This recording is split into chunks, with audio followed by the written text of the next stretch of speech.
Hello everyone, welcome back to our channel. आज हम शुरू करने वाले हैं हमारा नया सब्जेक्ट पंजाब कोर्ट 1918।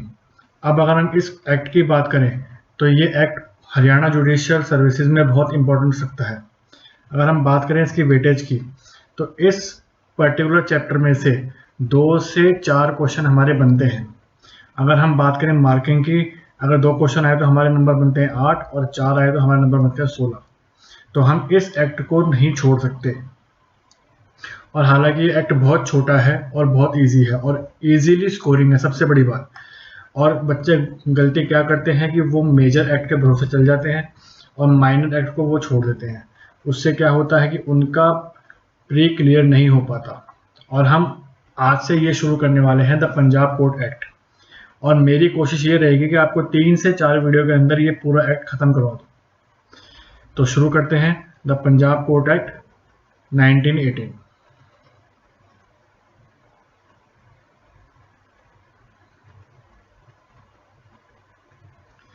अब अगर हम इस एक्ट की बात करें तो सबसे पहले हमें देखना पड़ेगा कि इसके कुछ बेसिक्स पॉइंट्स क्या होंगे, जैसे कि इसका एक्ट नंबर, इसको सहमति किस किस से मिली, कब कब मिली, वगैरह वगैरह। तो शुरू करते हैं important points for preliminary exam. अब सबसे पहला क्वेश्चन हमारा यही बनता है किसी भी प्री के एग्जाम में कि what is the act number of the particular act. अगर हम बात करें पंजाब कोर्ट एक्ट 1918 की तो इसका एक्ट नंबर होगा एक्ट नंबर 6 ऑफ 1918। 1918 में पारित होने वाला 6वें नंबर का एक्ट अगर कोई होगा तो पंजाब कोर्ट एक्ट 1918 होगा। अब अगर हम बात करें इसके अंदर चैप्टर कितने हैं, सॉरी इसके अंदर कितने, ये एक्ट कितने पार्ट्स में डिवाइडेड है, तो हम बोलेंगे ये एक्ट 2 पार्ट में डिवाइडेड है, 2 भागों में डिवाइडेड है। जिसके अंदर पहले भाग की अगर हम बात करें तो उसमें सिर्फ 1 चैप्टर है और दूसरे अगर हम भाग की बात करें तो उसके अंदर 5 चैप्टर है। तो अगर हम देखें total number of parts 2, total number of chapters अगर हम बात करें इन पार्ट 1 तो सिर्फ 1 चैप्टर है। और अगर हम बात करें पार्ट 2 तो चैप्टर 2 में 5 चैप्टर है, सॉरी पार्ट 2 में 5 चैप्टर है। और इन्हीं 5 चैप्टरों को हमें सीक्वेंस वाइज देखना पड़ेगा। और आज के इस सेशन के अंदर हम पार्ट 1 को आधा खत्म कर देंगे, मतलब पार्ट 1, पार्ट 2 तो वैसे रिपीट है, पार्ट 1 हम खत्म कर देंगे, पार्ट 2 के अंदर चैप्टर 1 हम खत्म कर देंगे, चैप्टर 2 उसमें रिपीट है, और चैप्टर 3 में 18 to 37 सेक्शन बनते हैं। और आज हम खत्म करने वाले हैं सेक्शन 18 to 27। तो आगे हमारी इसको डिस्कशन को आगे बढ़ाते हैं। अब अगर हमें क्वेश्चन पूछा जाए कि इस एक्ट को सहमति कब मिली, तो अब हम जब इसका आंसर देंगे सहमति कब मिली, तो इस एक्ट में हमें ध्यान देना पड़ेगा इस एक्ट में 2 लोगों से सहमति मिली थी। अब हम अगर बाकी एक्टों को पढ़ें तो उसमें सहमति कौन देता है, अगर कोई पहले के एक्ट होंगे तो वहां पे देगा गवर्नर जनरल, और अगर कोई लेटेस्ट एक्ट है तो उनके ऊपर कौन देगा, राष्ट्रपति देगा, प्रेसिडेंट देगा। लेकिन अगर हम बात करें पंजाब कोर्ट एक्ट की तो इसके अंदर सहमति 2 लोगों से मिली थी। पहले हैं governor lieutenant general of Punjab और दूसरे हैं गवर्नर जनरल ऑफ पंजाब। और हमें इन दोनों के बारे में जानना पड़ेगा और इन दोनों की तारीखों के बारे में जानना पड़ेगा। अगर आपसे क्वेश्चन पूछ लिया जाए लेफ्टिनेंट जनरल ऑफ पंजाब ने अपनी असेंट कब दी थी, तो हमारा आंसर होगा 30 मई 1918 को। लेफ्टिनेंट जनरल ऑफ पंजाब, यहाँ पे मैं वर्ड स्पेसिफिक बोल रहा हूँ, लेफ्टिनेंट जनरल ऑफ पंजाब, इन्होंने अपनी सहमति कब दी थी, 30 मई 1918 को। मैंने क्या बोला, लेफ्टिनेंट जनरल ऑफ पंजाब बोला है, याद रखना। अब अगर आपसे पूछ ले गवर्नर जनरल ऑफ पंजाब ने अपनी सहमति कब दी थी, तो उन्होंने अपनी सहमति दी थी 12 जून 1918 को। इन दोनों पर्सनालिटीज के बीच में कंफ्यूजन मत करना। लेफ्टिनेंट जनरल ऑफ पंजाब के बारे में आए तो 30 मई 1918, गवर्नर जनरल के बारे में अगर बात आए तो 12 जून 1918। अब वही बात है, खाली एसेंट देने से कुछ नहीं होता जब तक हम उसको ऑफिशियल गैजेट में पब्लिश ना करवा दें। तो अगर आपसे पूछ लिया जाए कि ऑफिशियल गैजेट में ये पंजाब कोर्ट एक्ट 1918 कब पब्लिश किया गया, तो हमारा आंसर होगा 12 जुलाई 1918 को, पब्लिश इन ऑफिशियल गैजेट 12 जुलाई 1918।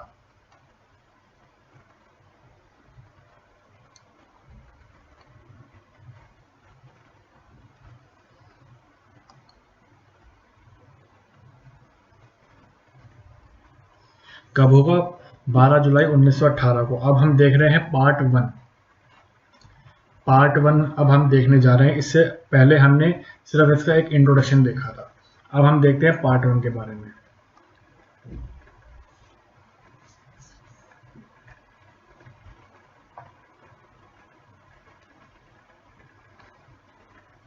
अब किसी भी एक्ट का पार्ट 1 क्या कहेगा? उसका सेक्शन 1 कहेगा। उसके अंदर पार्ट 1 के अंदर हमारा गिवन है सेक्शन 1, और किसी भी एक्ट का सेक्शन 1 हमें क्या गिवन देता है? उसका शॉर्ट टाइटल, उसका एक्सटेंट, उसका विस्तार। अब हम अगर बाकियों के एक्ट में भी पढ़ेंगे तो भी उसका नाम स्पेसिफिक आता है। इसके अंदर भी यही है, this act may be called Punjab code 1918, पहला। और इसका विस्तार कहाँ तक होगा? इसका विस्तार हरियाणा एंड पंजाब होगा। लेकिन क्योंकि हम हरियाणा जुडिशरी के लिए पढ़ रहे हैं तो हमें यहाँ पे हरियाणा पर फोकस करना पड़ेगा। यहाँ तक बात क्लियर है?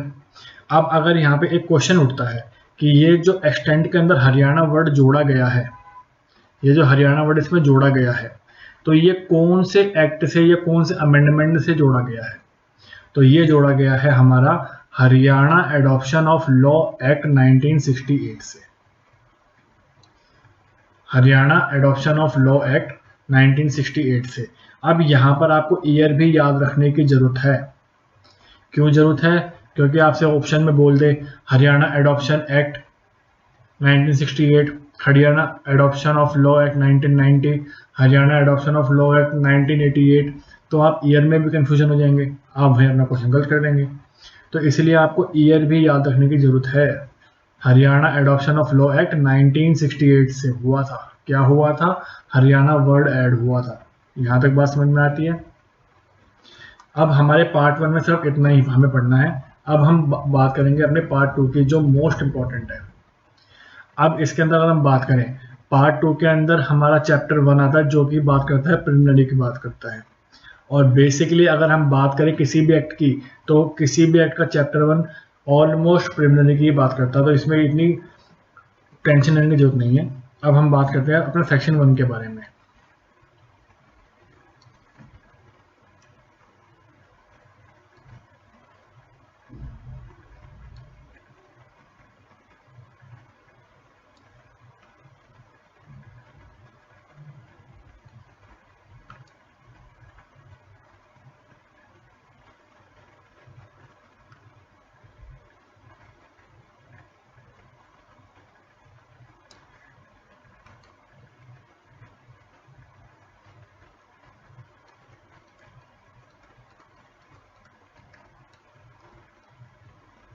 अब अगर हम बात करें सेक्शन 1 के बारे में, तो सेक्शन 1 हमारा इसमें रिपील्ड है।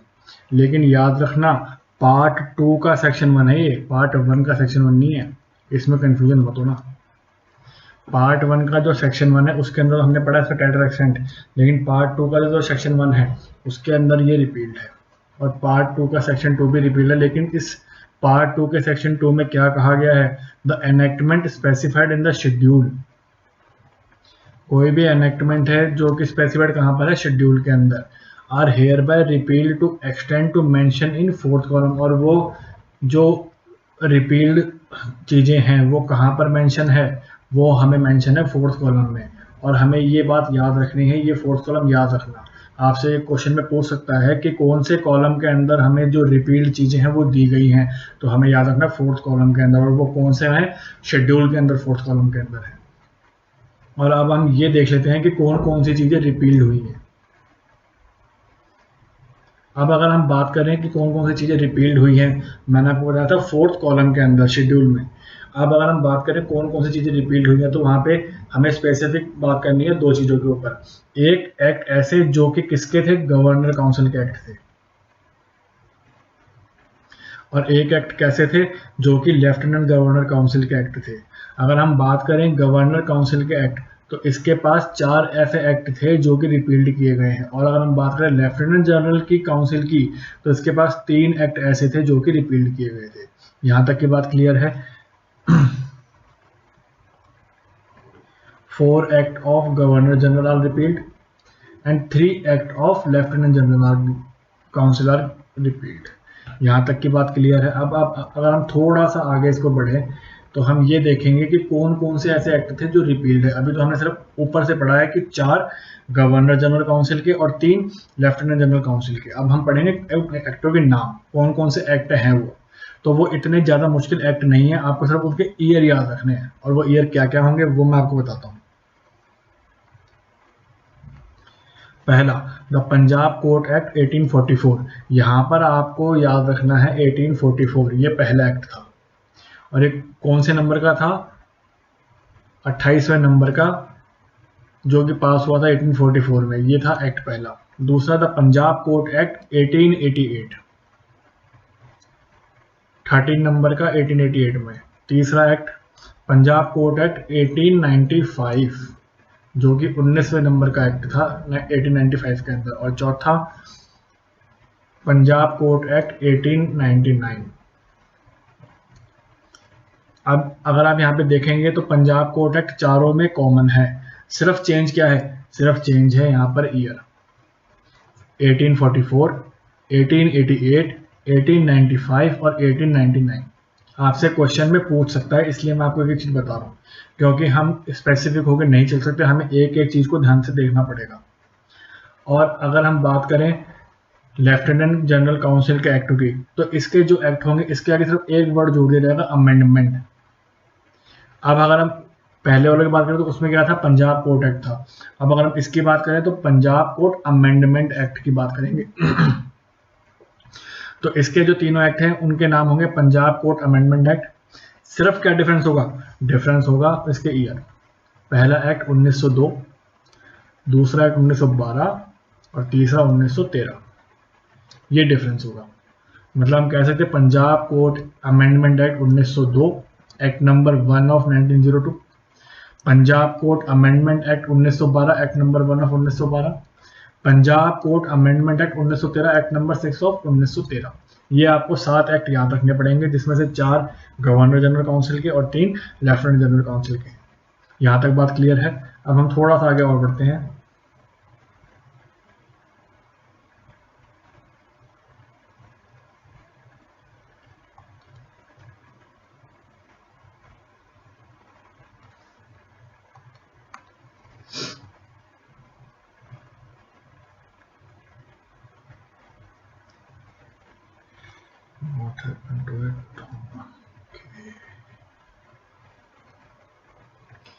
अब हमारा जो नेक्स्ट सेक्शन है वो सेक्शन है हमारा सेक्शन 3, जो कि बात करता है डेफिनेशंस की। सेक्शन 3 डेफिनेशंस की। और अगर हम बात करें डेफिनेशन की, तो अगर इसका हम पहले की बात करें तो पहली बात करेगा स्मॉल कॉज की, दूसरी बात करेगा लैंड सूट्स की, तीसरी बात करेगा अनक्लास सूट्स की, और चौथी बात करेगा हमारी वैल्यू की। अब ये डेफिनेशन क्या बोलती हैं और क्या क्या इसके अंदर हमें याद रखने की जरूरत है वो हम इसके अंदर देखते हैं। अब अगर हम बात करें पहली डेफिनेशन स्मॉल कॉज की। अब स्मॉल कॉज का मतलब क्या हुआ? सूट ऑफ नेचर जिसका कि कॉग्निजेंस कौन लेगा? Cognizable by court of small cause. ऐसे सभी सूट, ऐसे सभी वाद जिसका कि कॉग्निजेबल लेने का अधिकार किसको है? स्मॉल कॉज कोर्ट को। और कौन से कानून के अंतर्गत? Under provincial small cause court act 1887 के अंदर। सिर्फ ये 3 चीजें याद रखनी है। स्मॉल कॉज सूट्स का मतलब ये हो गया इस तरीके के सूट जिसका कि कॉग्निजेबल लेने का अधिकार किसके पास है? स्मॉल कॉज कोर्ट के अंदर। और कौन से कानून के अंतर्गत? Provincial small cause court act 1887। यहां तक की बात क्लियर है। अब हम बात करते हैं हमारे नेक्स्ट डेफिनेशन की, जो कि कहता है land suit.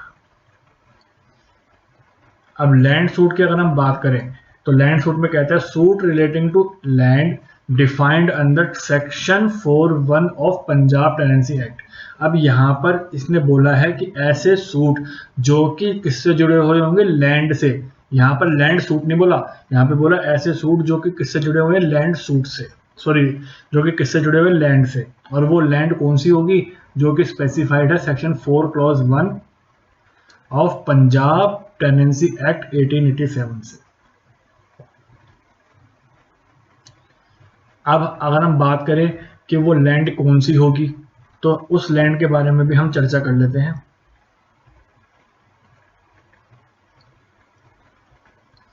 Land under section 4 clause 1 of Punjab tenancy act 1887 means कि कौन कौन सी जमीनें उसमें इंक्लूड होंगी या कौन कौन सी नहीं होगी, वो अब हमें देखना है।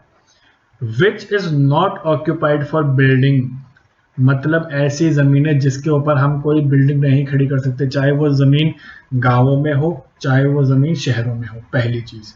दूसरी, विच इज ऑक्यूपाइड फॉर एग्रीकल्चर, जो एग्रीकल्चर पर्पज से यूज की गई हो, वो जमीनें क्या मानी जाएंगी, लैंड मानी जाएंगी। किसके अंतर्गत, section 4 clause 1 of Punjab tenancy act 1887 के अंदर।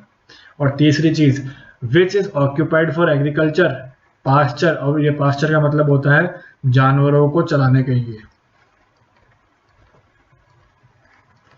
जानवरों को चलाने के लिए। And for the purpose of building, अब यहां पर जब मैंने ये बात बोली and for the purpose of building, तो आपके दिमाग में क्वेश्चन उठेगा कि मैंने क्लॉज 1 में तो क्या बोला था और क्लॉज 3 में मैं क्या बोल रहा हूँ। अब जब मैंने क्लॉज 1 में बोला था बिल्डिंग, तो वहां पर स्पेसिफिक है कि उस जमीन पे बिल्डिंग ही बनेगी। और जब इसमें मैं बोल रहा हूँ बिल्डिंग, तो इसकी बिल्डिंग का मतलब है कि जो एक खेत के अंदर एक छोटा सा शेल्टर बनता है, छोटा सा गोदाम बनता है, वो भी एक कंस्ट्रक्शन के अंदर आता है, तो वो इसमें एग्जम्प्टेड है। लेकिन ऊपर वाली जो बिल्डिंग है वो इसमें एग्जम्प्टेड नहीं है। तो हम कहेंगे कि उस खेत के अंदर जो भी हम स्टोरेज बनाते हैं, जो भी हम जानवरों के लिए शेल्टर बनाते हैं, वो सब एग्रीकल्चर, वो सब चीजें लैंड में यूज होंगी। और साथ साथ ये जमीनें तो यूज होंगी होंगी, और इसके साथ साथ कोई भी राइट हो, कोई भी उससे इंटरेस्ट उत्पन्न हुआ हो, वो भी इंक्लूड होगा। यहां तक बात क्लियर है। अब हम बात करते हैं अपनी नेक्स्ट डेफिनेशन, अनक्लास्ड सूट के बारे में। अब अनक्लास्ड सूट कौन से होते हैं, जो ना ही स्मॉल कोज के सूट होंगे और ना ही लैंड सूट होंगे। तो वो कौन से सूट होंगे, वो अनक्लास्ड सूट होंगे।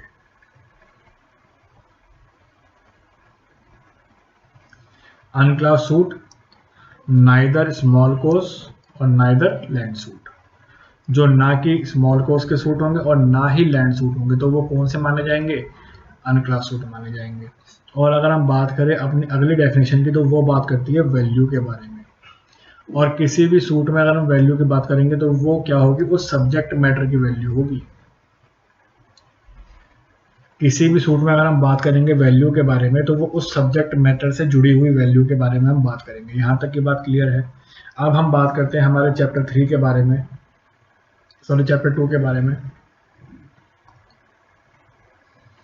जो कि हमारा है सेक्शन 4 टू सेक्शन 17। और सबसे अच्छी बात यह है कि ये रिपीट है।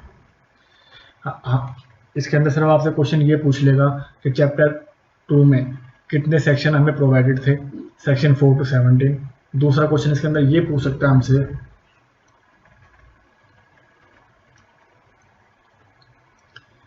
दूसरा सेक्शन हमसे ये पूछ सकता है कि ये रिपील कब हुआ और कौन से एक्ट से हुआ। तो इसके अंदर हमारा आंसर होगा बाय पंजाब एक्ट 1919, 1919 के पंजाब एक्ट से ये रिपील हुआ था। कौन, चैप्टर 2 ऑफ पंजाब एक्ट 1918। और इसमें क्या था, सेक्शन 4 टू 17 इसके अंदर इंक्लूड थे। अब अगर हम बात करें हमारे चैप्टर 3 की,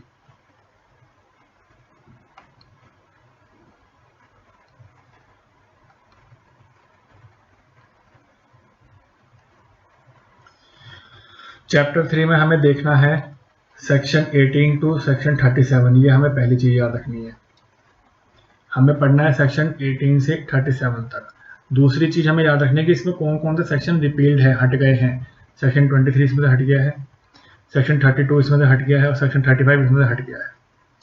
और अगर हम बात करें सेक्शन चैप्टर 3 की, तो इसकी स्टार्टिंग होती है द सबऑर्डिनेट कोर्ट। अब ये कहां से शुरू होंगे और कहां पे खत्म होंगे, अब हम इसके बारे में चर्चा करेंगे।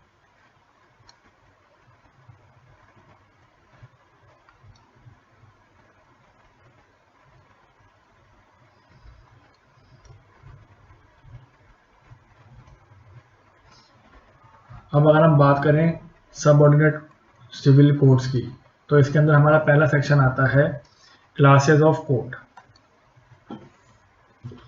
क्लासेस ऑफ कोड इसके अंदर हमारा पहला सेक्शन आता है, जिसके अंदर हम बात करेंगे सेक्शन 18 की। Besides the code of small cause established under Provincial Small Cause Code Act 1887, code established under any enactment for the time being in force, there shall be the classes of civil code। यहाँ तक की बात मैं आपको बताता हूँ।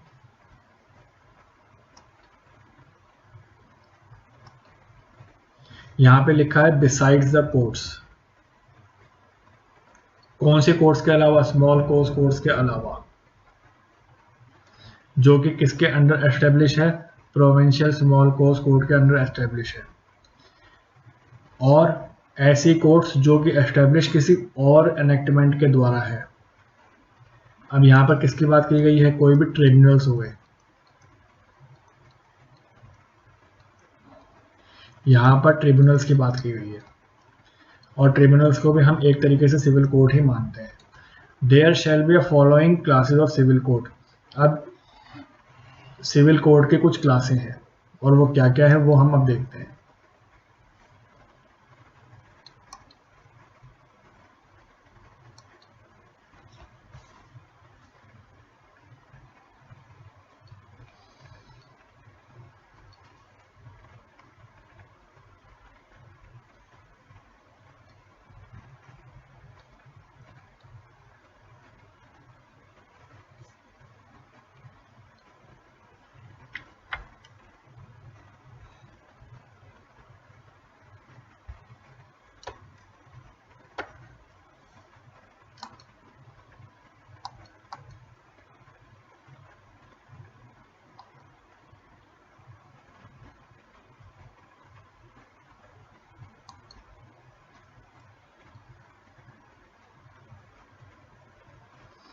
अब वो कौन कौन सी क्लासें हैं?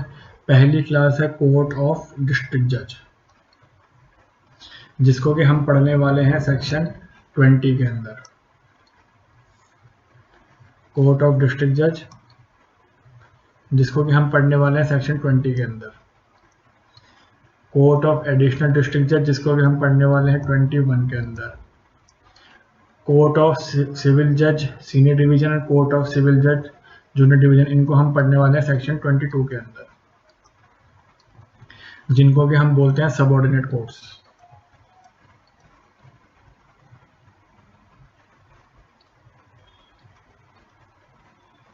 जिनको कि हम बोलते हैं सबऑर्डिनेट कोर्ट्स। और ये जो सिविल कोर्ट्स है, इसको हम मानते हैं सिविल डिस्ट्रिक्ट अंडर सेक्शन 19। तो सिर्फ आपकी इसी डेफिनेशन से आपको पता लगा कि कौन कौन से सेक्शन किस किस चीज़ों के हैं। सिविल डिस्ट्रिक्ट की अगर हम बात करेंगे सेक्शन 19, डिस्ट्रिक्ट कोर्ट जज की बात करेंगे सेक्शन 20, एडिशनल डिस्ट्रिक्ट जज की बात करेंगे 21, सबऑर्डिनेट कोर्ट्स की बात करेंगे whether it is senior division और जूनियर डिवीजन 22। यहाँ तक की आपको बात क्लियर है। अब हम पढ़ते हैं definition. There shall be are following classes of civil courts. पहला होगा डिस्ट्रिक्ट जज, दूसरा होगा एडीजे एडिशनल डिस्ट्रिक्ट जज, और तीसरा होगा सबऑर्डिनेट कोर्ट्स। अब इसके अंदर क्या आएंगे? सिविल जज सीनियर डिवीजन और सिविल जज जूनियर डिवीजन।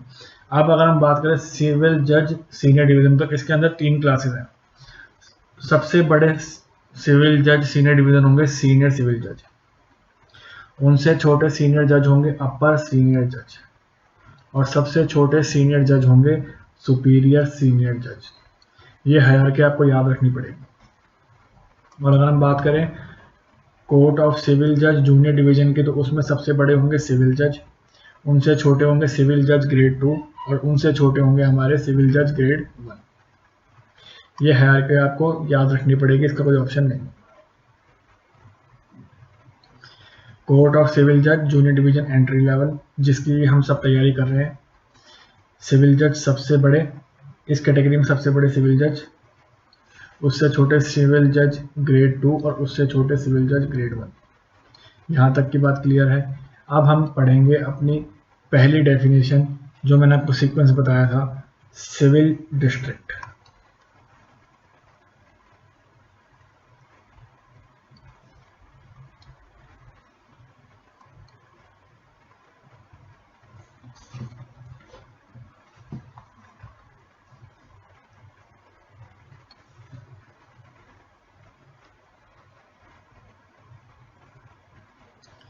हमारी पहली डेफिनेशन है सिविल डिस्ट्रिक्ट। अब यहाँ पर सेक्शन 19 में क्या गिवन है, सिविल डिस्ट्रिक्ट। क्वेश्चन पूछ लेगा what is the section of civil district, section 19। अब दूसरा question, the state government shall divide. अब यहाँ पर किसको अधिकार है, राज्य सरकार को अधिकार है, स्टेट गवर्नमेंट को अधिकार है। और वो स्टेट गवर्नमेंट क्या करेगी, टेरिटरीज को बांटेगी अलग अलग सिविल डिस्ट्रिक्ट के अंदर। एक स्टेट है, स्टेट एक टेरिटरी है, और उसको अलग अलग जिलों में बांटने का काम कौन करेगी, स्टेट गवर्नमेंट करेगी। और वही इसका क्लॉज 1 कहता है, state government shall divide territories into civil districts. और उसके बाद स्टेट गवर्नमेंट में जो उसने डिस्ट्रिक्ट डिवाइड किए हैं उनको ऑल्टर भी कर सकती है, उनकी लिमिट को, और उनके नंबर को भी चेंज कर सकती है। इसका भी अधिकार किसके पास है, राज्य सरकार के पास है। मतलब पहले क्लॉज में कह दिया कि टेरिटरी को तोड़ के डिस्ट्रिक्ट बनाना है, और उस डिस्ट्रिक्ट की क्या लिमिट होगी उसको भी वो ऑल्टर कर सकती है, बढ़ा भी सकती है और घटा भी सकती है। ये हो गया हमारा सेक्शन 19। अब हम बात करते हैं सेक्शन 20 की। मैंने आपको बताया था 19 में सिविल डिस्ट्रिक्ट और 20 में डिस्ट्रिक्ट जज।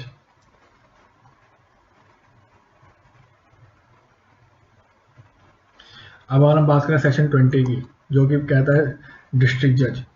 अब इसको भी अपॉइंट करने का अधिकार किसका है, राज्य सरकार के पास। पढ़ते हैं, the state government shell after the consultation of high court. Question आपसे पूछ सकता है कि राज्य सरकार जो इसकी अपॉइंटमेंट करेगी खुद करेगी या हाईकोर्ट की अपॉइंटमेंट, हाईकोर्ट की कंसल्टेशन से करेगी। तो यहाँ पर लिखा है the state government shell after the consultation of high court, high court की कंसल्टेशन से करेगी। पहली चीज क्या करेगी, अपॉइंट कितने भी आदमी को, as many person think fit to be district जज, कितने भी आदमियों को डिस्ट्रिक्ट जज के तौर पर अपॉइंट कर सकेगी। लेकिन इनकी जो पोस्टिंग है, इनकी पोस्टिंग का अधिकार किसके पास है, हाईकोर्ट के पास। High court shall post one such person to each district as district जज ऑफ द डिस्ट्रिक्ट। मतलब अगर हम सिंपल भाषा में बोले तो जो इनकी अपॉइंटमेंट है,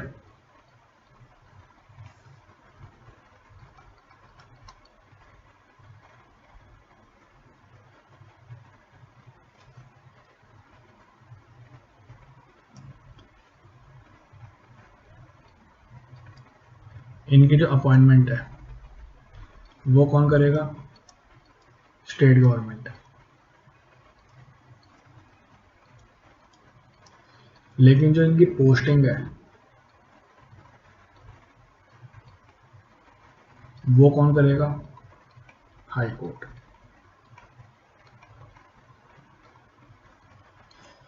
डिस्ट्रिक्ट जज की अपॉइंटमेंट स्टेट गवर्नमेंट करेगी with the consultation of high court. लेकिन इनकी पोस्टिंग, इनको कौन से डिस्ट्रिक्ट में भेजना है, कौन सी कोर्ट्स में भेजना है, उसकी पोस्टिंग कौन करेगी, हाई कोर्ट करेगी। यहाँ तक की बात हमें क्लियर है। अगला, provided the same person may if high court think fit appoint as a district जज ऑफ 2 और मोर कोर्ट्स। अब यहाँ पर ये लिख दिया कि अगर किसी हाई कोर्ट को ये लगता है कि ये आदमी एक डिस्ट्रिक्ट का भी जज बनना चाहिए और दूसरे का भी, तो उसका भी अधिकार किसके पास है, हाई कोर्ट के पास, ना कि स्टेट गवर्नमेंट के पास। मतलब अगर किसी डिस्ट्रिक्ट जज को 2 या उससे ज़्यादा कोर्टों का डिस्ट्रिक्ट जज बनाना है तो वो कौन बना सकेगा, वो बना सकेगा हमारा हाई कोर्ट। और अगर बात रही इनकी अपॉइंटमेंट की तो वो कौन करवाएगा, state government with the consultation of high court. यहाँ तक की बात क्लियर है। अब हम बढ़ते हैं हमारा सेक्शन 21 के ऊपर।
अब अगर हम बात करें हमारे सेक्शन 21 की, जो कि बात करता है एडिशनल डिस्ट्रिक्ट जज की, एडीजे की, और 20 में हमने क्या पढ़ा था, डिस्ट्रिक्ट जज, और 21 में एडिशनल डिस्ट्रिक्ट जज।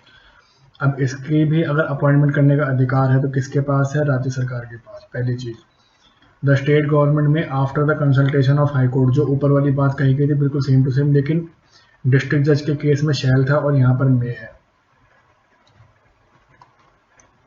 State government may after the consultation with high court appoint as many person it think fit to be additional district जज। पहली चीज हो गई। और इसकी जो पोस्टिंग का अधिकार किसके पास है, जो डिस्ट्रिक्ट जज वाले के पास था, हाई कोर्ट के पास। High court may post ADJ to exercise jurisdiction in one or more court to the district जज। यहाँ तक बात सही है, कॉमन बात है, ज़्यादा डिफरेंट बात नहीं है।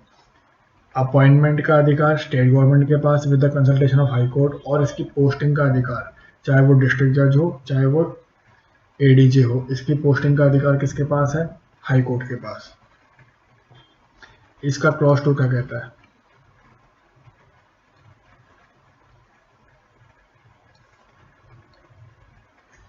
एडीजे शैल, एडीजे का मतलब हो गया additional district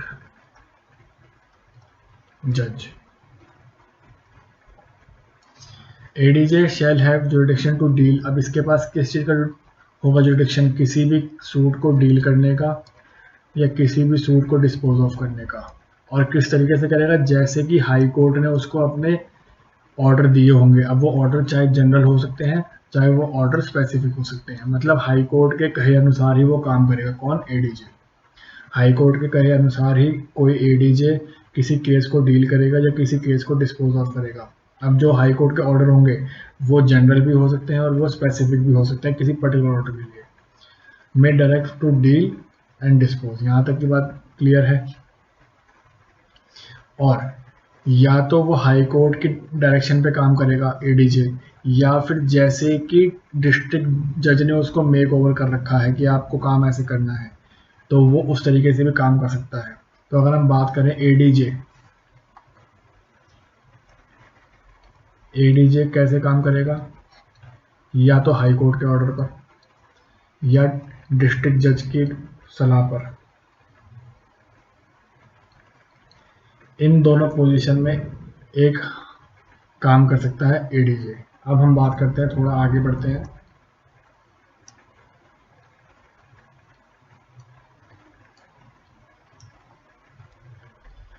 provided case pending with ADJ immediately before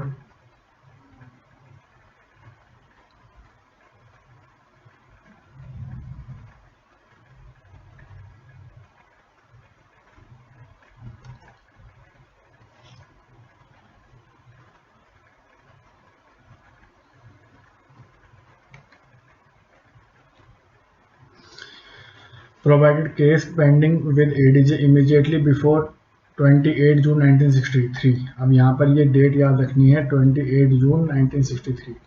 इस तारीख से पहले अगर कोई केस पेंडिंग है किसके पास, एडीजे के पास, तो वो ऐसे समझ जाएंगे कि इसको जो वो डिस्पोज या डील करेगा वो किस तरीके से करेगा, जैसे कि एक हाई कोर्ट ने ऑर्डर दिए हो या जैसे कि एक डिस्ट्रिक्ट जज ने उसको मेक ओवर किया हो। इस सेक्शन के अंदर सिर्फ हमें डेट याद रखनी है, 28 जून 1963। और अगर हम बात करें क्लॉज 3 की,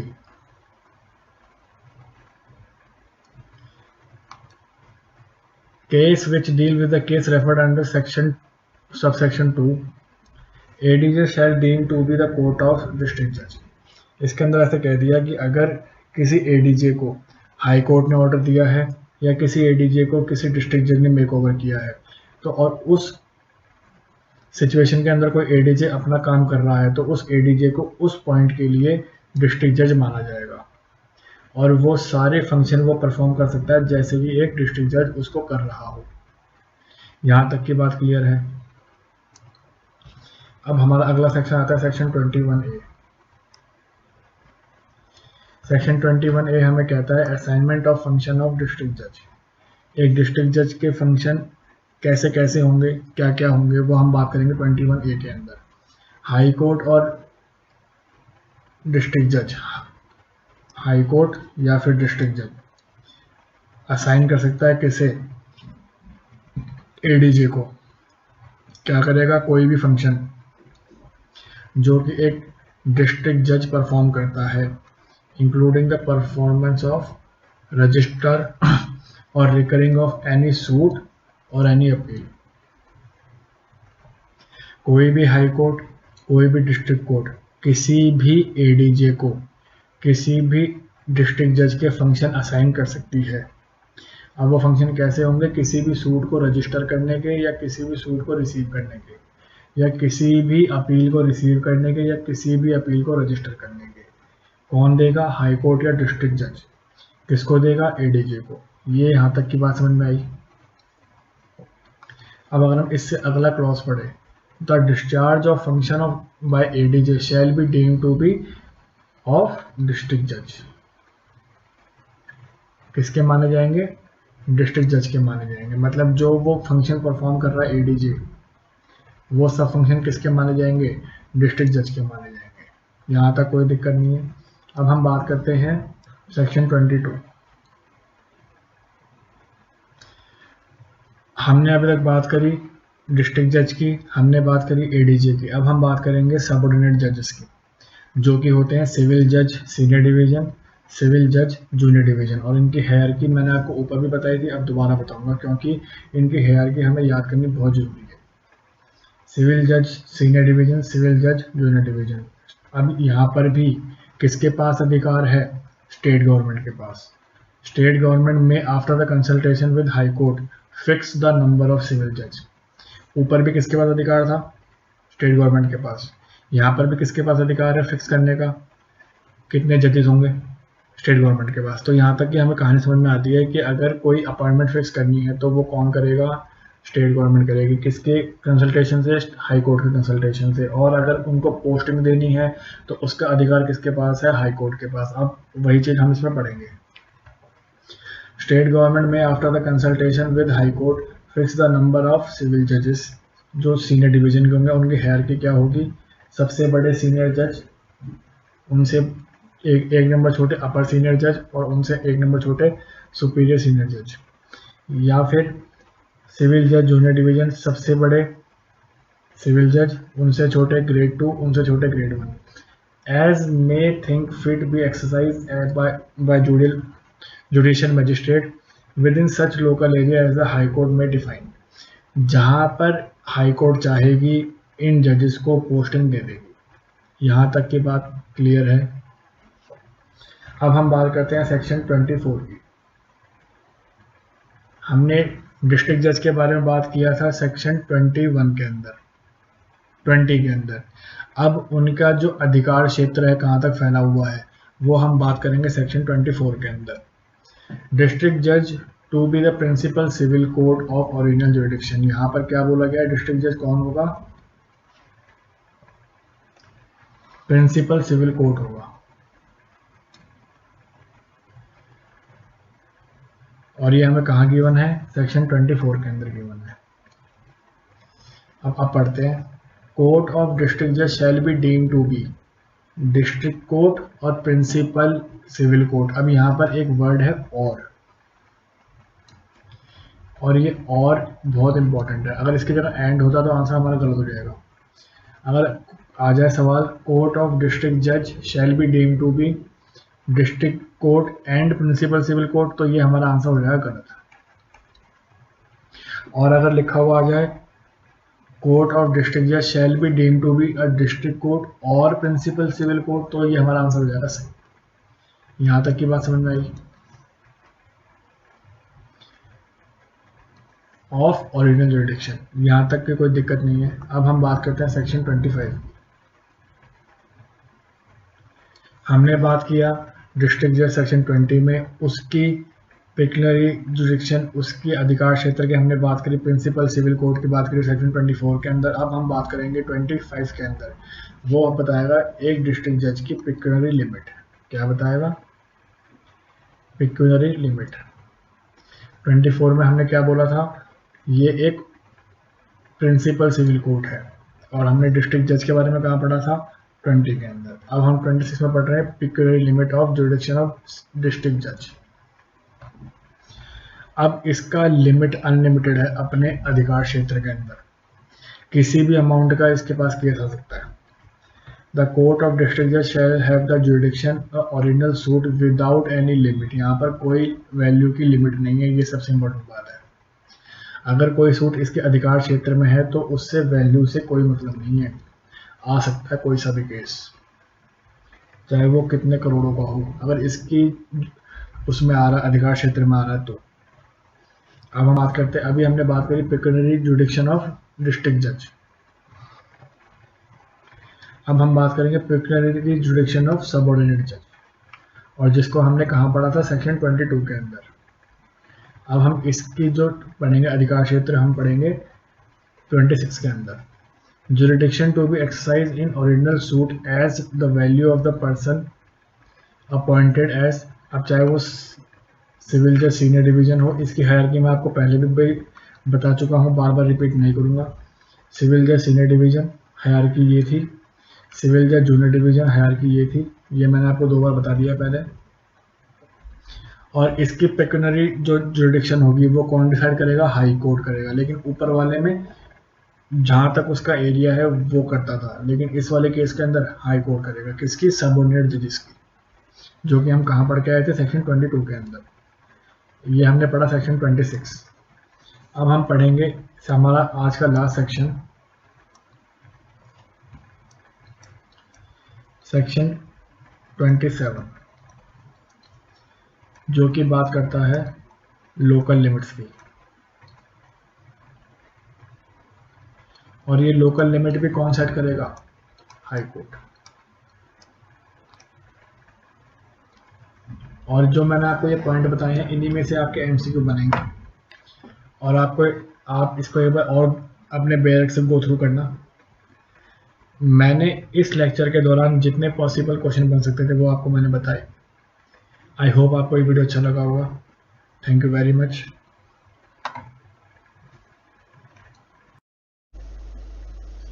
hello everyone, welcome back to our channel. आज से हम शुरू करने वाले हैं द पंजाब कोर्ट एक्ट का लेक्चर नंबर 2। हमने हमारे पिछले लेक्चर के अंदर सेक्शन 1 टू सेक्शन 27 कवर किया था, और आज के हम लेक्चर के अंदर सेक्शन 28 टू 37 कवर करेंगे। और अगर आपने हमारी पहले वाली वीडियो नहीं देखी है तो आप उसको हमारे प्लेलिस्ट में जाके देख सकते हैं। तो हम शुरू करते हैं हमारा आज का लेक्चर सेक्शन 28 से सेक्शन 37 लेक्चर नंबर 2। अब अगर हम बात करें सेक्शन 28 की, तो सेक्शन 28 में लिखा हुआ है कि स्पेशल जजेस और बेंचेस, इसकी फॉर्मेशन लिखी हुई है किसमें, सेक्शन 28 के अंदर। 28 स्पेशल जजेस एंड बेंचेस, इसकी फॉर्मेशन किसमें लिखी हुई है, 28 के अंदर। अब अगर हम बात करें इसकी डेफिनेशन की, द स्टेट गवर्नमेंट, अब यहाँ पर भी किसके पास अधिकार है, स्टेट गवर्नमेंट के पास। State government may after consultation with high court, high court से कंसल्टेशन के बाद, और ये बात हम अभी तक पहले भी पढ़ते आ चुके रहे। The state government after consultation with high court से कंसल्ट करेगी और क्या करेगी, अपॉइंट करेगी किसको, any person to be honorary civil जज सीनियर डिवीजन एंड सिविल जज जूनियर डिवीजन। अब अगर किसी अपॉइंटमेंट की बात हो, किसकी अपॉइंटमेंट, सिविल जज सीनियर डिवीजन या सिविल जज जूनियर डिवीजन, तो उसके अपॉइंटमेंट कौन करेगा, स्टेट गवर्नमेंट करेगी। किससे करेगी, with the consultation with high court. यहाँ तक की बात क्लियर है। एंड द हाई कोर्ट में कॉन्फर, अब पहले भी हम पढ़ के आ रखे हैं कि हाई कोर्ट जो भी अपॉइंटेड जज होंगे उनको पावर देगी कौन, हाई कोर्ट। तो यहाँ पे भी ये लिखा है, हाई कोर्ट में कन्फर सच जज, या तो सारी की सारी पावर या कुछ पावर, ऑल और any of the power conferable under this act on किसको, सिविल जज सीनियर डिवीजन को या सिविल जज जूनियर डिवीजन को, with respect to particular classes of case, किसी सूट के रिगार्डिंग, या फिर जो भी उनके एरिया आता है उसके अकॉर्डिंग। कौन देगा पावर, हाई कोर्ट देगा। किसको देगा, सिविल जज सीनियर डिवीजन को या फिर सिविल जज जूनियर डिवीजन को। और अपॉइंट कौन करेगा, अपॉइंट करेगी स्टेट गवर्नमेंट। यहाँ तक की बात क्लियर है। अब हमारा आता है इसके अंदर क्लॉज 2।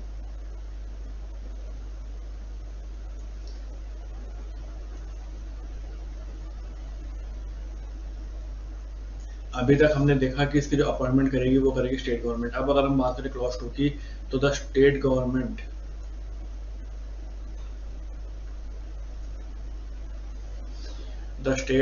में डायरेक्ट, कौन करेगा direct? State government. Any uneven number, अब स्टेट गवर्नमेंट अपॉइंट करेगी अनइवन नंबर्स को, uneven number of person invested with the power of the same description and accessible within the same local area under this section to sit together as a bench। अब इसके अंदर लिखा हुआ है कि जो स्टेट गवर्नमेंट है वो एक बेंच फॉर्मेशन करेगी जिसके अंदर उनको वो पावर दी जाएगी जिससे कि वो उस केस को डिसाइड कर सके, और जो वो बेंच बनेगी उसके अंदर जो नंबर्स ऑफ जजेस बैठेंगे वो बैठेंगे अनइवन। ये इंपॉर्टेंट है। अब यहाँ पर अनइवन क्यों बैठेंगे? अगर मान लो एक बेंच बनाई 4, 2 एक के फेवर में और 2 दूसरे के फेवर में, तो यहाँ पर फैसला नहीं आ पाएगा। अब अगर बनाई 5, तो ऐसा होगा कि 3 फेवर में या 2 अनफेवर में, या 3 अनफेवर में या 2 फेवर में, तो यहाँ पर फैसला आना ईजी है। अगर हम बात करें 4 की, अगर 2 फेवर और 2 अनफेवर की बात आ गई तो फिर टाई हो जाएगा और फिर वो फैसला आ नहीं पाएगा। इसलिए यहाँ पर अनइवन नंबर ऑफ जजेस को बिठाया जाता है एज अ बेंच, और उनको वो सारी पावर दी जाती है जिसके अंतर्गत वो अपने काम कर सके। एंड दोज पावर शैल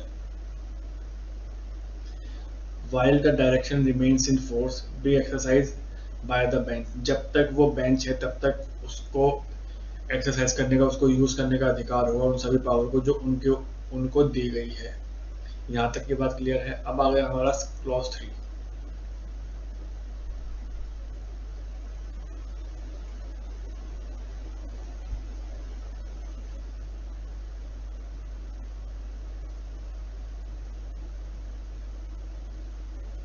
अब आ गया हमारा इसके अंदर clause 3, the decision of majority of a member. जो भी फैसला होगा मेजोरिटी ऑफ मेंबर का, जैसे मैंने आपको बताया था अगर 5 की बेंच बैठी है और 3 का हाँ में फैसला है और 2 का ना में फैसला है, तो वो फैसला हाँ वाला माना जाएगा। द डिसीजन ऑफ मेजोरिटी, पहली चीज। और किसकी मेजोरिटी? जो भी उस बेंच के मेंबर है, member of bench constituted under this section shall be deemed to be the decision of bench. 5 का बेंच था, 3 ने यस बोला, 2 ने नो बोला, तो जो ये 3 है क्योंकि मेजोरिटी है तो इनका फैसला सबका फैसला माना जाएगा। Clause 4, person on whom power are conferred under this section and benches constituted under this section shall be deemed for the purpose of this part to be a civil जज सीनियर डिवीजन और civil जज junior division. जो भी इस section के अंतर्गत bench बनेंगे और जो उनको इस सेक्शन के अंतर्गत पावर दी जाएगी, तो उनको हम यही मानेंगे कि वो सिविल जज सीनियर डिवीजन है या सिविल जज junior division as per the circumstances के अनुरूप। यहां तक की बात क्लियर है। हमने सेक्शन 28 कवर किया है। अब हम करते हैं सेक्शन 29। अब सेक्शन 29 के अंदर हमें बोल दिया गया है पावर टू इन्वेस्ट सिविल जज सीनियर डिवीजन एंड सिविल जज junior division with small course court jurisdiction. मतलब किसी भी सिविल जज सीनियर डिवीजन को, किसी भी सिविल जज सीनियर डिवीजन को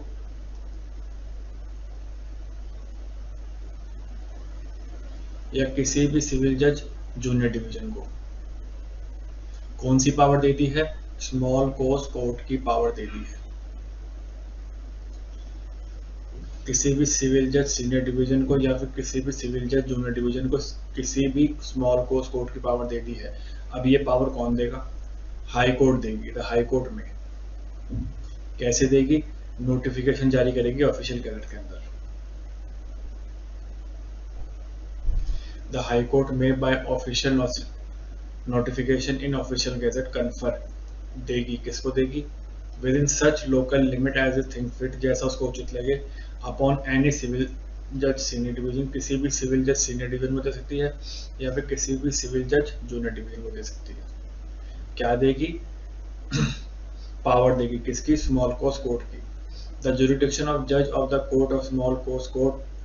अब ये मैंने आपको पहले ही बता रखा है कि जो भी स्मॉल कॉज कोर्ट की प्रक्रिया चलेगी वो किसके अंतर्गत चलेगी? Provincial small cause act 1877। ये आपको मैंने पहले भी बता रखा है, अब फिर से आ गया तो आपको फिर से बता रहा हूँ। For the trial of suit, जो भी स्मॉल कॉज कोर्ट के सूट चलेंगे इसके अकॉर्डिंग चलेंगे। By such court up to the value. अब यहाँ पर जो इम्पोर्टेंट है वो है वैल्यू। जो इसकी सूट की वैल्यू होगी वो 2000 से ज़्यादा नहीं होनी चाहिए। क्वेश्चन यही पूछ लेगा, what is the maximum amount of suit under small cause court act. तो हमारा होगा not exceeding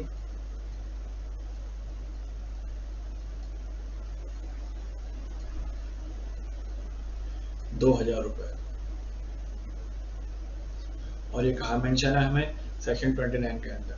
cognizable by such court up to the value of not exceeding 2000 rupees as it think fit, जैसा high court को उचित लगे।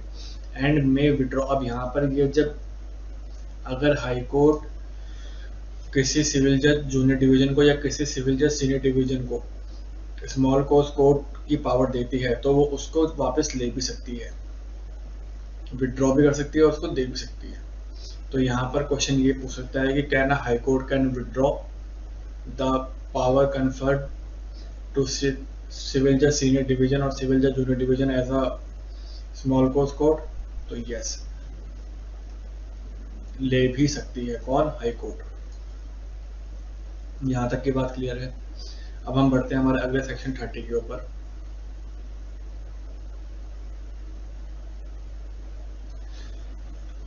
अब हमने देखा था सेक्शन 29 के अंदर हाई कोर्ट ने पावर दी है किसी भी सिविल जज सीनियर डिवीजन को या किसी भी सिविल जज जूनियर डिवीजन को, किसकी?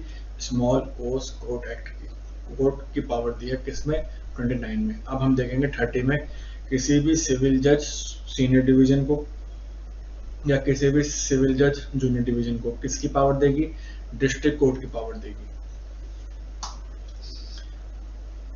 एक्सरसाइज बाय सिविल जज सीनियर डिवीजन, सिविल जज जूनियर डिवीजन और jurisdiction of district court in certain proceeding. अब इसकी पावर भी कौन देगा? हाई कोर्ट देगा। द हाई कोर्ट कैसे देगा? कोई भी जनरल या कोई भी स्पेसिफिक ऑर्डर पास करके। और 29 में कैसे दिया था? ऑफिशियल गैजेट में नोटिफिकेशन देकर। और 30 में कैसे देगा? किसी भी जनरल या किसी भी स्पेसिफिक ऑर्डर को पास करके। क्या करेगा? ऑथराइज करेगा किसी भी सिविल जज सीनियर डिवीजन को या किसी भी सिविल जज जूनियर डिवीजन को। किस चीज के लिए? वो किसी भी ऐसे केस का कॉग्निजेंस ले सके जिसको कि एक डिस्ट्रिक्ट जज ले सकता था, या फिर एक ऐसी सिचुएशन जिसको कि एक डिस्ट्रिक्ट जज ने अपना केस ट्रांसफर किया हो किसी सिविल जज सिविल डिवीजन को और सिविल जज जूनियर डिवीजन को। और ये जो सीनियर डिवीजन और जूनियर डिवीजन के जज हैं ये किसके कंट्रोल में होने चाहिए? ये होने चाहिए डिस्ट्रिक्ट जज के कंट्रोल में, under his control. Any proceeding of the next hereinafter mention of any class of those proceeding specified in order. और ये जो इनको ट्रांसफर किए जाएंगे केस सीनियर डिवीजन को और जूनियर डिवीजन को, तो ये किस केस से होने चाहिए? जो अब आगे हमारे पास केस आएंगे उनसे जुड़े हुए होने चाहिए। तो अब वो केस कौन कौन से हैं वो भी देख लेते हैं।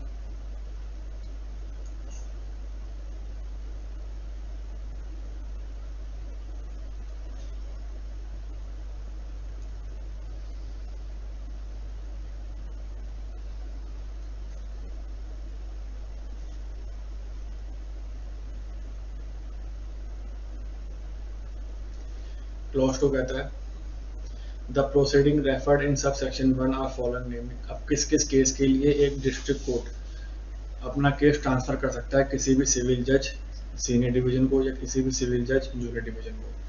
The proceeding under Indian succession act, ये पहला प्रोसीडिंग है। कोई भी प्रोसीडिंग जो इंडियन सक्सेशन एक्ट के अंदर आती हो या कोई भी प्रोबेट एंड एडमिनिस्ट्रेशन एक्ट के अंदर आती हो, प्रोबेट एंड एडमिनिस्ट्रेशन एक्ट के अंदर आती हो, जो कि एक डिस्ट्रिक्ट जज डिस्पोज ऑफ नहीं कर सकता। अब जब डिस्ट्रिक्ट जज उस केस को डिस्पोज ऑफ नहीं कर सकता अपने लेवल पे, तो वो किसको ट्रांसफर कर देगा? सिविल जज सीनियर डिवीजन को या सिविल जज जूनियर डिवीजन को, पहली चीज। दूसरा, द डिस्ट्रिक्ट जज में विड्रॉ। अब जैसे कि हमने 29 में पढ़ा था कि हाई कोर्ट अपनी पावर वापस भी ले सकती है, तो यहाँ पर भी डिस्ट्रिक्ट जज भी अपनी पावर वापस ले सकता है। द डिस्ट्रिक्ट जज में withdraw any such proceeding taken cognizance of any bye and transfer to civil जज सीनियर डिवीजन, सिविल जज junior division and may either himself, और वो अपने आप भी डिस्पोज ऑफ कर सकता है और वो किसी और कोर्ट को भी ट्रांसफर कर सकता है। इसको ऐसे समझ लें कि एक डिस्ट्रिक्ट जज ने पहले एक केस ट्रांसफर किया किसी सिविल जज सीनियर डिवीजन को।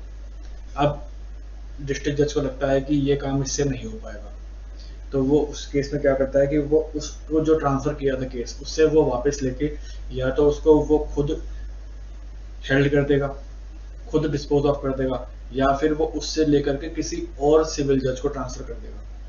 तो यहाँ पर ऐसा माना जा सकता है कि एक बार ट्रांसफर होने के बाद वो दोबारा भी किसी और को ट्रांसफर कर सकता है, कोई बाउंडेशन नहीं।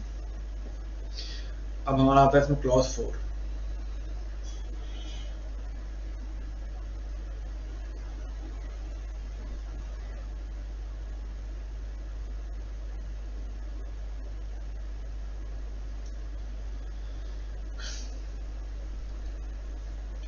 क्लॉज 4 कहता है प्रोसीडिंग टेकन कॉग्निजेंस बाय और ट्रांसफर बाय सिविल जज senior division junior division as the case may be under this section shall be disposed of by him subject to rule applicable like proceeding dispose। अब वो इसी तरीके से dispose of करेगा जैसे कि उसको रूल प्रिस्क्राइब किए गए हैं, उससे ऊपर जाकर के नहीं कर सकता। ये हमने बात पढ़ी सेक्शन 30 के अंदर। अब हम बात करते हैं सेक्शन 31 के अंदर, जो कि कहता है place of sitting of court, कि कोर्ट कहाँ कहाँ पर बैठ सकती है। सेक्शन 31 कहता है place of sitting of court. 31 place of sitting of court.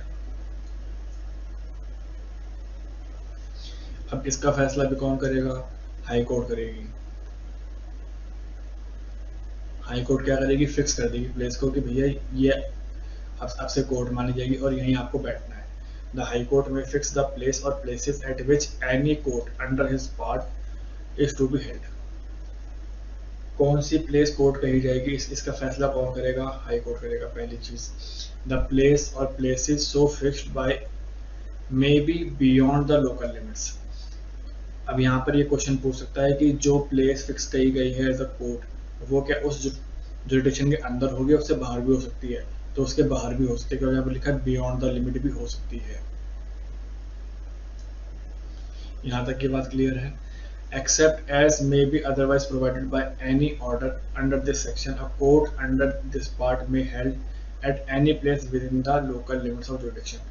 जब तक कि कोई ऑर्डर पास ना किया जाए तब तक जो कोर्ट एस्टेब्लिश कर गई है उसी के अंदर वो कोर्ट मानी जाएगी। अब हम बात करते हैं सेक्शन 33 की, क्योंकि 32 हमारा रिपील्ड है।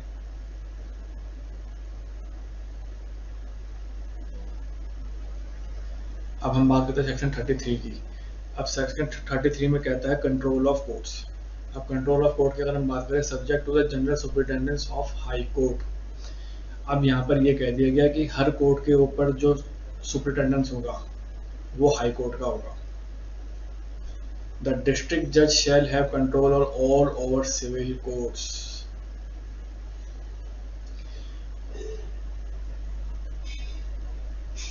मतलब ये है कि हर एक कोर्ट के ऊपर सुपरिटेंडेंस होगा हाई कोर्ट का।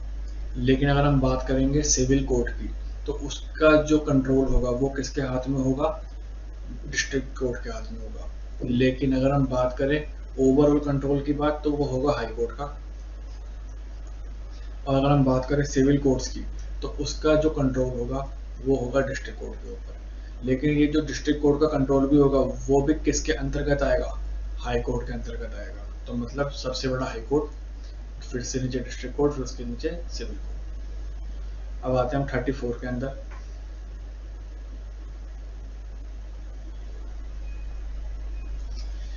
Power to distribute business. कौन कौन से केस किस किस कोर्ट के द्वारा हेल्ड किए जाएंगे, वो सब पावर कौन कन्फर करेगा?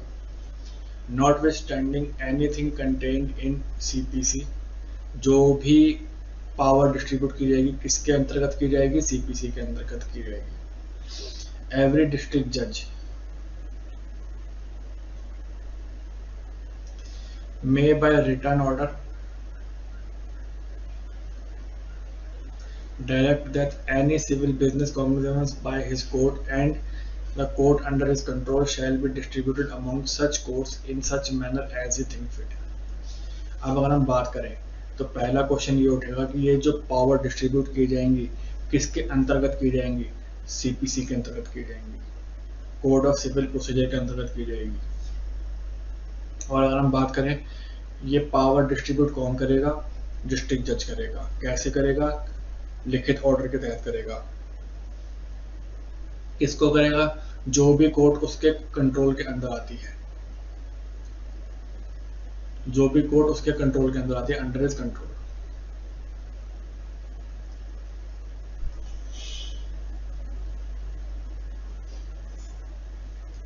Shall be distribute among such court in such manner, और उस तरीके से करेगा जैसा उसको उचित लगे, उसके ऊपर कोई बाउंडेशन नहीं। और अगला, provided that no direction issued under this section shall empower any court to exercise any power deal with any business beyond the limit of jurisdiction। मतलब यह है कि अगर एक बार हाई कोर्ट ने कोई लिमिट फिक्स कर दी कि इस सिविल जज को यही काम करना है, तो वो सिविल जज उस लिमिट से ऊपर अपना कोई काम नहीं कर सकता। जो उसको बता दिया कि आपको इस दायरे के अंदर ये फैसला सुनाने, इस केस के अंदर आप एलिजिबल हो, तो आप उसी के ही सुनाओगे, उससे ऊपर के आप एलिजिबल नहीं हो। अगर आपने किया तो आपने बियॉन्ड द जुडिक्शन लेकर काम किया है और वो अमान्य होगा। अब हम बात करें सेक्शन 36 की, power to fine ministerial officer. ये इंपॉर्टेंट है। Section 36, power to fine ministerial officers. इसको ऐसे समझ लो कि अगर कोई ऑफिसर, कोर्ट का ऑफिसर, अगर कोई वो कुछ गलत काम करता पाया जाता है, तो उसके अंदर जो डिस्ट्रिक्ट जज होगा वो उसकी 1 महीने तक की सैलरी का फाइन लगा सकता है। और डिस्ट्रिक्ट कोर्ट और any court under his control, और डिस्ट्रिक्ट कोर्ट, चाहे वो डिस्ट्रिक्ट कोर्ट हो, चाहे वो ऐसी कोर्ट हो जो डिस्ट्रिक्ट कोर्ट के अंदर आती हो, वो फाइन लगा सकती है in an amount not exceeding 1 month salary, 1 महीने की सैलरी तक का। Any ministerial officer of court, अब कोई भी ऑफिसर ऑफ कोर्ट हो, जो भी उसके अंदर एम्प्लॉय होते हैं, उसकी बात कर रहे हैं यहाँ पे। फॉर मिसकंडक्ट, अगर उसने कोई भी मिसकंडक्ट किया हो, कोई भी नेग्लिजेंस किया हो अपनी ड्यूटी को निभाने में, चाहे वो रीडर हो, चाहे वो एलमंड हो, चाहे वो स्टैनो हो, कोई भी हो सकते हैं कोर्ट के ऑफिसर। द डिस्ट्रिक्ट कोर्ट में ऑन अपील और अदरवाइज रिवर्स द मोडिफाई। अब यहाँ पर पहले क्लोज में तो बोल दिया कि वो डिस्ट्रिक्ट जज जो है उसके ऊपर फाइन लगा सकता है 1 महीने का, लेकिन अगर कोई उसके अगेंस्ट अपील करते तो यहाँ पर जो डिस्ट्रिक्ट जज है वो अपने फैसले को वापस भी ले सकता है और उसमें कुछ मॉडिफिकेशन भी कर सकता है। Made subsection 1 bye any court under his control and may of its own motion. अगर उसने वो फैसला खुद दिया हो तो भी, और अगर किसी उसके कंट्रोल के अंदर कोर्ट ने दिया हो तो भी, वो अपने मोशन पे भी ले सकता है, सुओ मोटो भी ले सकता है, और वो किसी कोर्ट का फैसला भी बदल सकता है, और जो उसने फाइन दिया था वो वापस भी ले सकता है। यहाँ तक की बात क्लियर है। अब हमारा आज के सेशन का आखिरी सेक्शन 37, और आज हमारा चैप्टर 3 खत्म हो जाएगा। डेलीगेशन ऑफ डिस्ट्रिक्ट जज पावर और डिस्ट्रिक्ट कोर्ट में with the previous sanction of high court. अब यहाँ पर जो डेलीगेशन की जाएगी वो उसके लिए सैंक्शन किसकी चाहिए होगी, हाई कोर्ट की चाहिए होगी।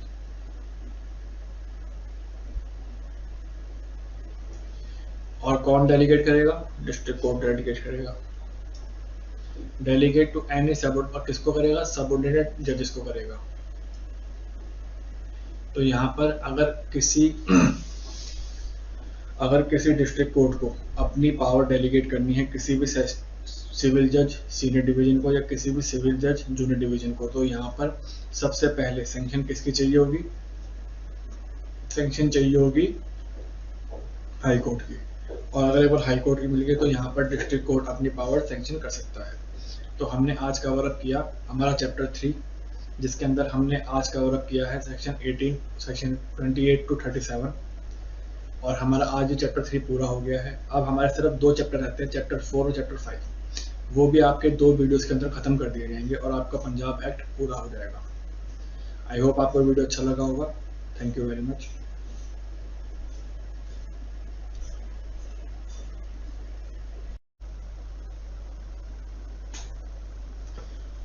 Hello everyone, welcome back to our channel.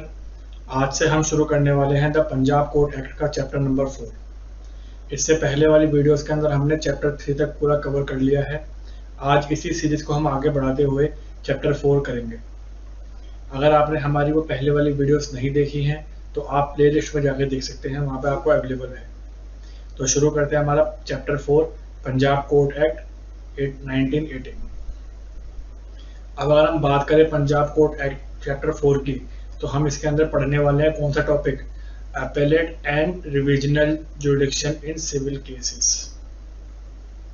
हम इसके बारे में पढ़ने वाले हैं, appellate and revisional jurisdiction in civil cases. अब इसके अंदर अगर हम बात करें नंबर ऑफ सेक्शन की, तो हम पढ़ने वाले हैं सेक्शन 38 टू 44A। ये हम सेक्शन से डील करने वाले हैं इस पार्ट के अंदर। तो शुरू करते हैं हमारा सेक्शन नंबर, पहला सेक्शन इस सीरीज के अंदर, सेक्शन नंबर 38, जो कि बात कहता है अपील फ्रॉम डिस्ट्रिक्ट जज और एडिशनल डिस्ट्रिक्ट जज। मतलब अगर कोई आदमी किसी डिस्ट्रिक्ट जज के फैसले से संतुष्ट नहीं है या फिर किसी एडिशनल डिस्ट्रिक्ट जज के फैसले से संतुष्ट नहीं है, उसको ऐसा लगता है कि ये जो फैसला हुआ है बायस हुआ है या किसी और तरीके से ये रीजनेबल फैसला नहीं हुआ है, तो वो उस केस में कहां पर अपनी अपील दायर करेगा। और ये कहां पर दे रखा है हमें, सेक्शन 38 के अंदर। तो हम पढ़ते हैं 38 में लिखा क्या है, save as otherwise provided by any enactment for the time being in force and appeal, क्या जाएगी, अपील जाएगी, फ्रॉम अ डिक्री, कोई भी डिक्री हो उसके अगेंस्ट में, कोई भी ऑर्डर हो इसके अगेंस्ट में। और ये जो डिक्री या ये जो ऑर्डर है किसने पास किए होने चाहिए, डिस्ट्रिक्ट जज ने पास किए होने चाहिए, या फिर कोई भी एडिशनल डिस्ट्रिक्ट जज ने पास किए होने चाहिए, एडीजे ने। Exercising original jurisdiction shall lie to high court. इसका मतलब ये हो गया बच्चों कि अगर किसी डिस्ट्रिक्ट जज ने या किसी एडीजे ने, एडिशनल डिस्ट्रिक्ट जज ने, कोई भी ऑर्डर पास किया हो, कोई भी डिक्री पास की हो, अगर कोई पार्टी उसके फैसले से संतुष्ट नहीं है तो वो अपनी अपील कहां पर डाल सकती है, हाई कोर्ट के अंदर डाल सकती है। ये हमारा कहता है पहला क्लॉज किसका, सेक्शन 38 का। अब अगर हम बात करें क्लॉज 2 की, an appeal shall not lie to high court from a decree और order of ADJ additional district जज in any case in which if the decree or order has been made by district judge and appeal would not lie on the court। इसका मतलब ये हो गया, अगर किसी ADJ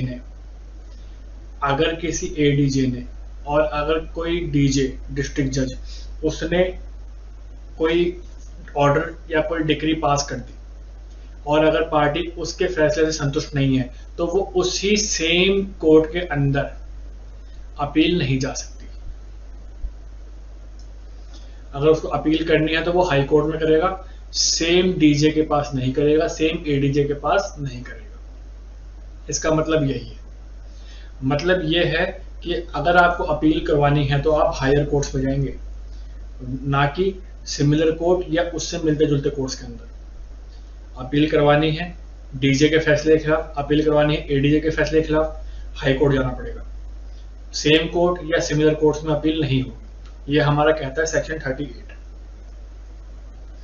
अब हमने अगर 38 में बात करी कि अपील होगी डिस्ट्रिक्ट कोर्ट जज के और एडीजे के जज के फैसले के खिलाफ, तो हम 39 में बात करेंगे अपील होगी किसके फैसलों के खिलाफ, सिविल जज सीनियर डिवीजन के फैसलों के खिलाफ और सिविल जज जूनियर डिवीजन के फैसलों के खिलाफ। 38 में हमने बात की थी अपील होगी डिस्ट्रिक्ट जज के फैसलों के खिलाफ। लेकिन 39 में हम बात करेंगे अपील होगी सिविल जज सीनियर डिवीजन के फैसलों के खिलाफ, सिविल जज जूनियर डिवीजन के फैसलों के खिलाफ। अभी अपील कहाँ लाए होगी ये हम अभी पढ़ते हैं। क्लॉज 1 में कह दिया save as aforesaid an appeal from decree or order of civil judge senior division, civil judge junior division shall lie to district judge।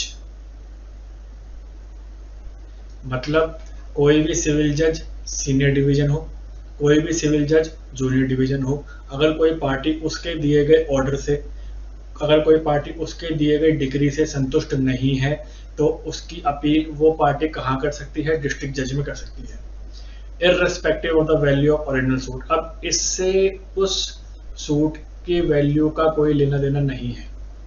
जिस डिस्ट्रिक्ट कोर्ट के अंदर ये दोनों जजेस आ रहे होंगे, सीनियर डिवीजन और जूनियर डिवीजन, उस डिस्ट्रिक्ट कोर्ट के अंदर उसकी अपील जाएगी। पहली चीज, क्लॉज 1 हमारा क्लियर हो गया है।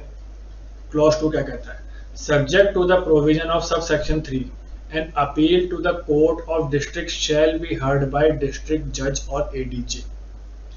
मतलब अगर कोई ऐसी आती है तो उसकी अपील कौन सुनेगा, डिस्ट्रिक्ट जज सुनेंगे और एडीजे साहब सुनेंगे। यहां तक की बात क्लियर है। अब यहाँ पे लिखा है सब सेक्शन 3, अब इस सब सेक्शन 3 को भी पढ़ लेते हैं। एंड एडीजे एडिशनल डिस्ट्रिक्ट जज shall hear only such appeals as the high court में। अब क्लॉज 3 में ये कह दिया कि भैया ये जो एडीजे साहब हैं ये कौन कौन सी अपील सुन सकते हैं, तो ये सिर्फ वही अपील सुनेंगे जो कि इनको हाई कोर्ट ने अलाउ कर रखा होगा। और हाई कोर्ट अलाउ कैसे करेगा, कोई भी जनरल ऑर्डर निकाल देगा या कोई भी स्पेसिफिक ऑर्डर निकाल देगा, स्पेशल ऑर्डर निकाल देगा, और उसी ऑर्डर के अंतर्गत, उसी ऑर्डर के दायरे में रह करके हमारे एडीजे साहब कोई भी अपील सुनेंगे डायरेक्ट और ए डिस्ट्रिक्ट जज ऑफ डिस्ट्रिक्ट में मेक ओवर। अब अगर हम बात करें कोई भी एडीजे साहब कोई अपील किस तरीके से सुनेंगे, या तो कोई हाई कोर्ट कोई जनरल ऑर्डर निकाल दे, या कोई हाई कोर्ट कोई स्पेशल ऑर्डर निकाल दे, या फिर किसी डिस्ट्रिक्ट जज ने उनको मेक ओवर कर रखा हो, उनको आदेशित कर रखा हो कि आपको इसी तरीके से ये काम करने हैं, तो वो एडीजे साहब उसी के दायरे में रह करके अपनी अपील सुनेंगे। यहाँ तक की बात क्लियर है। क्लॉज 4 में कह दिया ऑल अपील फ्रॉम द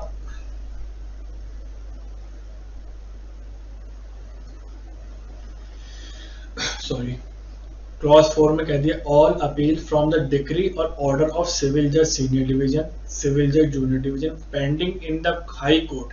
ऐसी कोई भी अपील जो कि पेंडिंग है हाई कोर्ट में अगेंस्ट किसके फैसले के, सिविल जज सीनियर डिवीजन के और सिविल जज जूनियर डिवीजन के, तो क्या होगा, irrespective of the value of original suit shall be transferred. अब ये सब जो अपील्स हैं ट्रांसफर कर दी जाएंगी किसको, डिस्ट्रिक्ट जज को, जिसके जुरिडिक्शन के अंदर ये सूट आते होंगे उन सबको ये पेंडिंग अपील्स, जो कि कहां पर पेंडिंग थी, हाई कोर्ट के अंदर, हाई कोर्ट क्या करेगा, इन सभी पेंडिंग सूट्स को, इन सभी पेंडिंग अपील्स को कहां ट्रांसफर कर देगा, डिस्ट्रिक्ट जज के अंदर। अब इससे कोई मतलब नहीं है कि उस सूट की, उस अपील की वैल्यू क्या है, अगर उनके दायरे में ये चीज आती है तो उनको ये ट्रांसफर कर दी जाएंगी। यहां तक की बात क्लियर है। अब हम बात करते हैं हमारे क्लॉज 5 की। हाई कोर्ट में, अब यहाँ पर हाई कोर्ट क्या करेगा, नोटिफिकेशन जारी करेगा। High court may by notification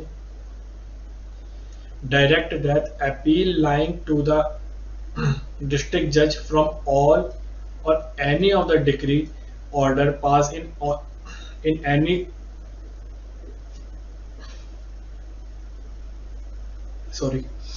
any original suit by civil judge senior division, civil judge junior division shall be preferred to such other civil judge senior division and civil judge junior division as may mentioned in the notification, and appeal shall thereupon be preferred accordingly, and the court on such other civil judge senior division and civil judge junior division shall be deemed to be district court for the purpose of appeal। अब इसके अंदर क्या होगा कि जो high court होगी वो एक नोटिफिकेशन जारी करेगी जिसके अंदर वो ये तय करेगी, जिसके अंदर वो ये आदेश देगी कि इस अपील को सुनने के लिए वो कोई भी अपील हो सकती है। इन अपील्स को सुनने के लिए कोई भी डिस्ट्रिक्ट जज हो या किसी भी डिस्ट्रिक्ट जज की कोई सारी पावर या कुछ पावर्स वो किसको दे देगी, किसी भी सिविल जज जूनियर डिवीजन को या किसी भी सिविल जज सीनियर डिवीजन को। और उस आदेश के अंतर्गत वो जो सिविल जज सीनियर डिवीजन होगा या वो जो सिविल जज जूनियर डिवीजन होगा वो उस आदेश के अंतर्गत क्या माना जाएगा, डिस्ट्रिक्ट कोर्ट माना जाएगा। और वो सिर्फ उसी अपील को सुनेगा जिसके लिए वो आदेशित है। और ये आदेशित किस में होगा, नोटिफिकेशन में होगा। और ये नोटिफिकेशन कौन जारी करेगा, हाई कोर्ट जारी करेगा। यहां तक की बात क्लियर है। अब हम बात करते हैं सेक्शन 40 की।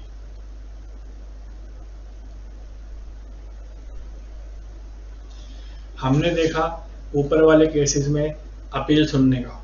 अब हम देखेंगे powers. Power to transfer a civil power to transfer a civil judge power to transfer to a civil judge senior division, civil judge junior division, appeal from other civil judge senior division and civil judge junior division। मतलब ये है कि एक senior division के जज से दूसरे senior division के जज को कोई हम सूट ट्रांसफर कर देते हैं, कोई हम अपील ट्रांसफर, यहाँ पर हम सूट की बात नहीं करेंगे, यहाँ पर हम अपील की बात करेंगे।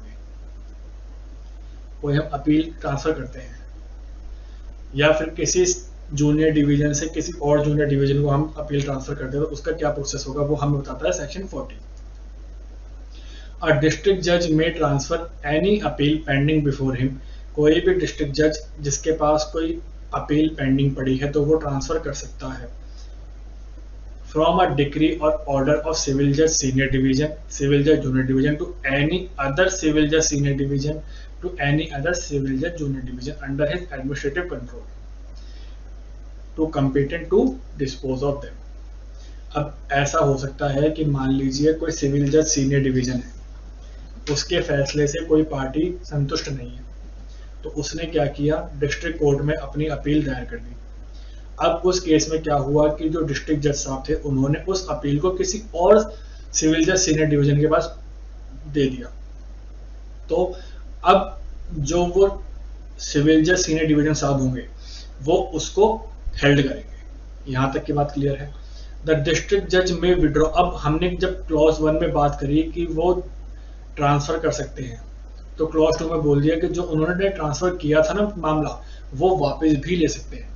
द डिस्ट्रिक्ट जज में विड्रॉ एनी अपील, जो उन्होंने ट्रांसफर की थी, any appeal so transfer either here and dispose of it himself. अपने आप भी उस मामले को सुन सकते हैं और अपने आप भी उस मामले के ऊपर फैसला सुना सकते हैं। कौन, डिस्ट्रिक्ट जज साहब। कब, जब उन्होंने वो मामला ट्रांसफर किया हो और उसको वापस ले लिया हो, विड्रॉ कर लिया हो। और transfer it to the court in his administrative control competent to dispose of.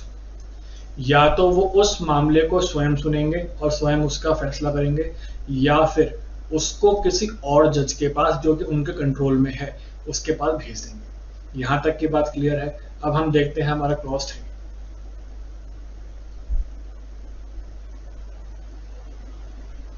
Clause 3 में कह दिया appeal transfer under this section shall be dispose. Appeal जो इस सेक्शन के अंदर ट्रांसफर होंगी वो डिस्पोज ऑफ करती जाएंगी, लेकिन subject to the rules applicable to like him when disposed of by district judge। Dispose of तो होंगी लेकिन उन मानकों के आधार पर, उन रूल्स के आधार पर जो कि कौन फिक्स करेगा, डिस्ट्रिक्ट जज फिक्स करेगा। उसके बियॉन्ड जाके कुछ नहीं होगा। The power conferred by this section shall exercise subject to such general और special order as may from time to time be issued in behalf by the high court.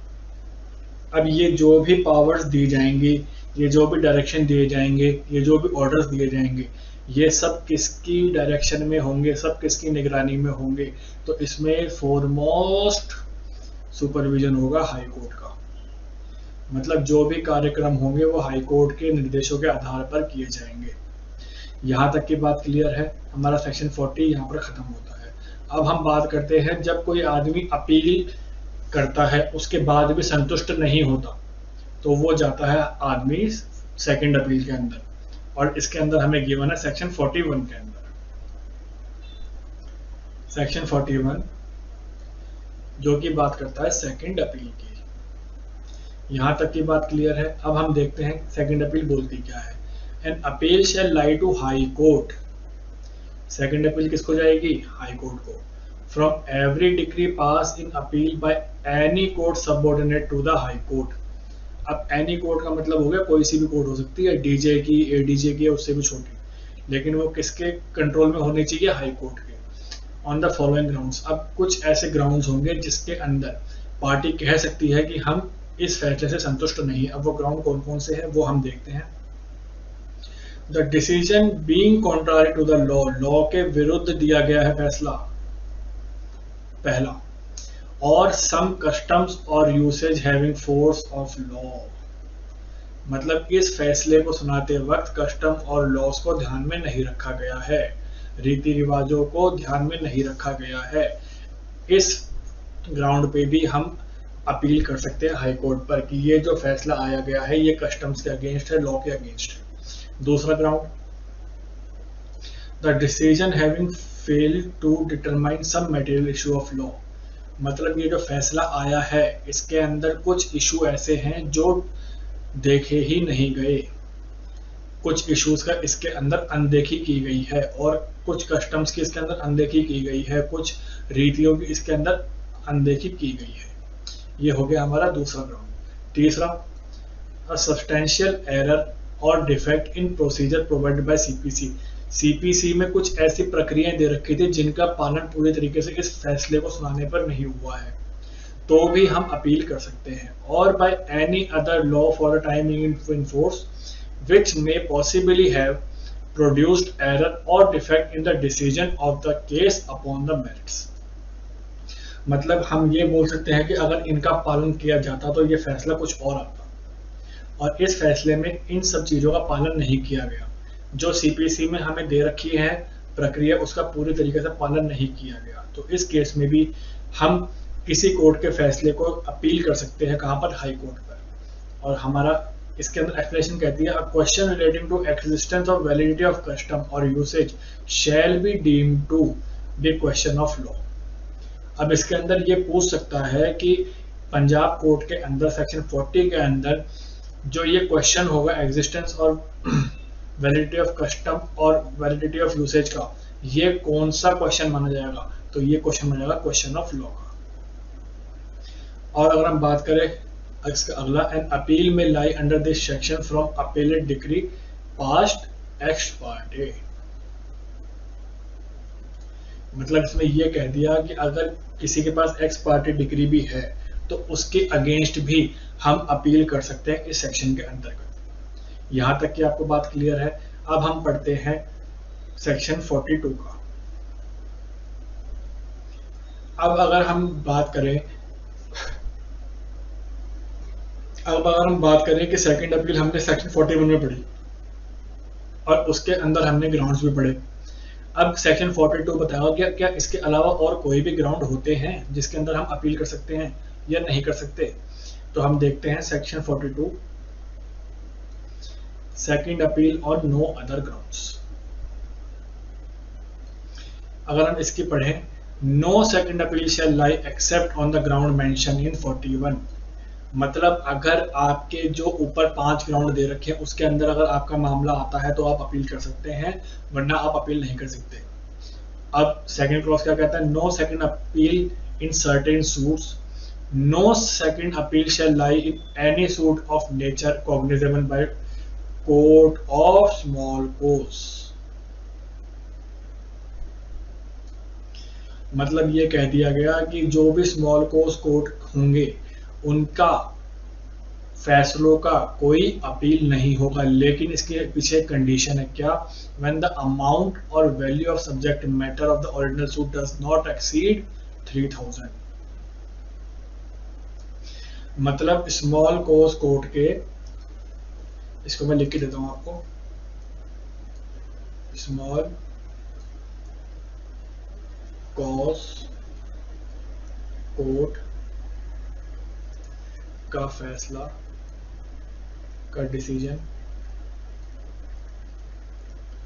जिसकी value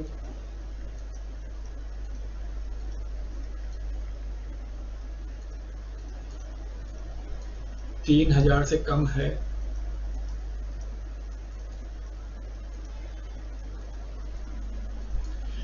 उसकी appeal नहीं होगी।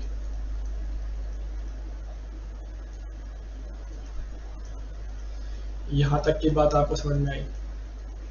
और ये आपको याद रखने वाली चीज़ है 3000 रुपीज़, क्योंकि ये आपका प्रीमियम ऐसे कैसे पूछ लेगा। अब अगर हम पहले पढ़ के आए थे तो उसमें कहा था कि स्मॉल कोस कोर्ट की जुरिडिक्शन 2000 रुपये तक की मानी जाएगी, लेकिन अगर हम इसकी बात करेंगे तो अपील के केस में 3000 रुपये तक के मामले उसकी कोई अपील नहीं होगी। ये बात ध्यान रखना, इसमें कंफ्यूजन मत करना। अब अगर हम बात करें हमारा नेक्स्ट सेक्शन रिवीजन, जो कि बात करता है सेक्शन 44,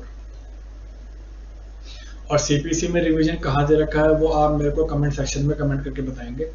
अभी मैं आपको बता रहा हूँ रिवीजन जो कि हमें कहाँ मेंशन है सेक्शन 44 के अंदर। द हाई कोर्ट में call for the record of any case which has been decided by any court subordinate to him। मतलब ऐसे कोई भी केस जहां पर हाई कोर्ट को लगता है कि इसमें फैसला सही तरीके से नहीं हुआ है, और वो फैसले कौन से होंगे, उस हाई कोर्ट से नीचे के अदालतों में होंगे, चाहे वो डिस्ट्रिक्ट कोर्ट हो चाहे वो सबऑर्डिनेट कोर्ट हो। जहां पर हाई कोर्ट को ऐसा लगता है कि भैया इन फैसलों में फैसला देते हुए कुछ छूटा है, कुछ कमी है, तो उस केस में, या फिर जिस केसों में कोई अपील लाई नहीं हुई,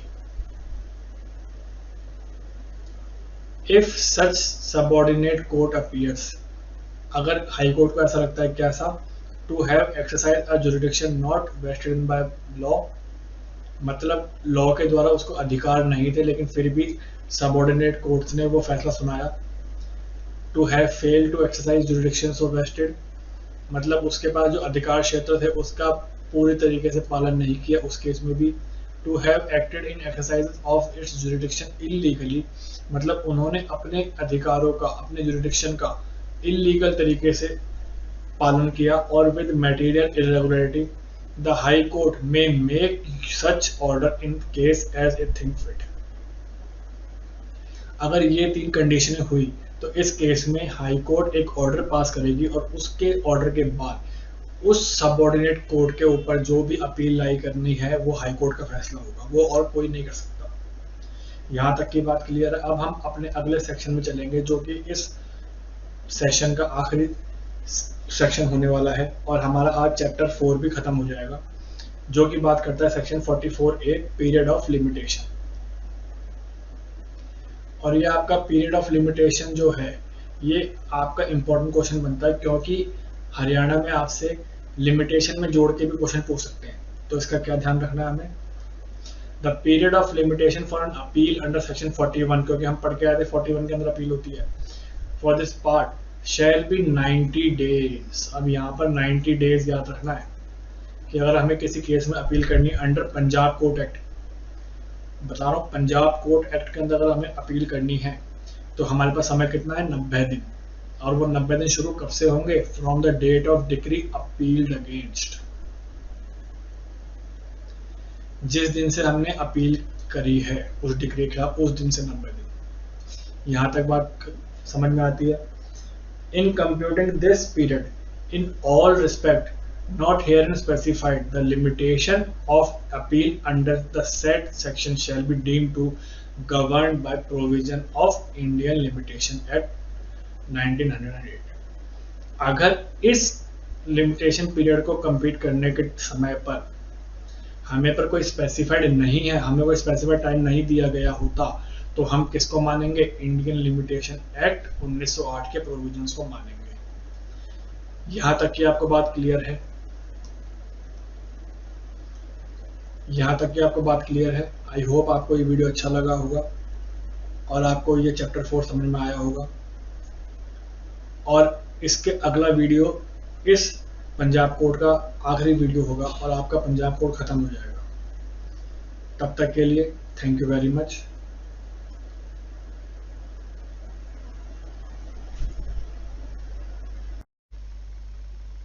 hello everyone, welcome back to our channel. आज हम शुरू करने वाले हैं द पंजाब कोर्ट एक्ट का चैप्टर नंबर 5, और ये इस एक्ट का आज आखिरी सेशन होगा जिसके अंदर हम कवर करने वाले हैं सेक्शन 45 टू 51 तक। तो शुरू करते हैं पंजाब कोर्ट एक्ट 1918। और इससे पहले की वीडियोस के अंदर हमने चैप्टर 4 तक कंप्लीट कर लिया था। और अगर अभी तक आपने वो हमारी वीडियोस नहीं देखी हैं तो आप प्लेलिस्ट में जाकर देख सकते हैं। तो हम आज से शुरू करेंगे हमारा चैप्टर नंबर 5, जो कि कहता है सप्लीमेंटल प्रोविजंस। इसके अंदर सबसे पहला सेक्शन आता है हमारा 45। अब 45 क्या कहता है?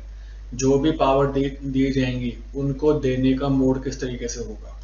मोड ऑफ कन्फरिंग पावर्स कहाँ दे रखा है हमें? 45 के अंदर क्या दे रखा है? Mode of conferring powers. अब डेफिनेशन क्या कहती है? डेफिनेशन कहती है except as otherwise provided by this part any powers that may be conferred by the high court. ऐसी कोई भी पावर जो एक हाई कोर्ट देगी, किसको देगी? Any person. और यहाँ पर एनी पर्सन कौन है? कोई भी सिविल जज सीनियर डिवीजन, कोई भी सिविल जज जूनियर डिवीजन, कोई भी डिस्ट्रिक्ट जज और कोई भी एडीजे। इन सबको पावर कौन देगा? हाई कोर्ट देगा। Under this part may be conferred on such person either by name और बाय वर्च्यू ऑफ ऑफिस। अब जो उसको पावर ग्रांट की जाएगी हाई कोर्ट के द्वारा, या तो उसके नाम पर की जाएगी, उन जज साहब के नाम पर की जाएगी, या जो उन्होंने ऑफिस होल्ड कर रखा है, जो उनकी रैंक है, वो कौन सी रैंक के जज साहब हैं? सिविल जज जूनियर डिवीजन, सिविल जज सीनियर डिवीजन, एडीजे, डीजे, या और भी कोई जो रैंक होगी उनके अकॉर्डिंग। तो वो कौन कन्फर करेगा? वो देगा हाई कोर्ट। यहाँ तक की बात क्लियर है। अब हम देखते हैं हमारा सेक्शन 46।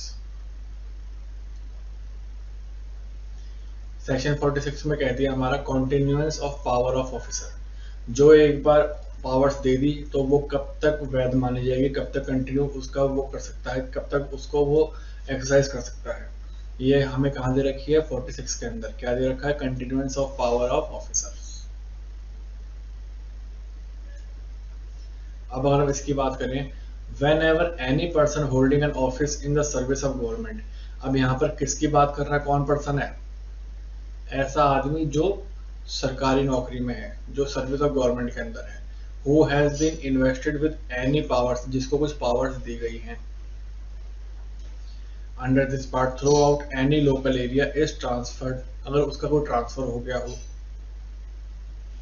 अगर उसकी कोई पोस्टिंग हो गई हो, at any subsequent time to an equal or higher officer. Transfer हो गया हो। अब ट्रांसफर या तो उसकी सेम पोस्ट हो या उसकी हायर पोस्ट हो गई हो। Equal posting or higher posting, higher office of same nature within a like local area. He shall unless the high court. अब यहाँ पर जो मर्जी किसकी चलेगी?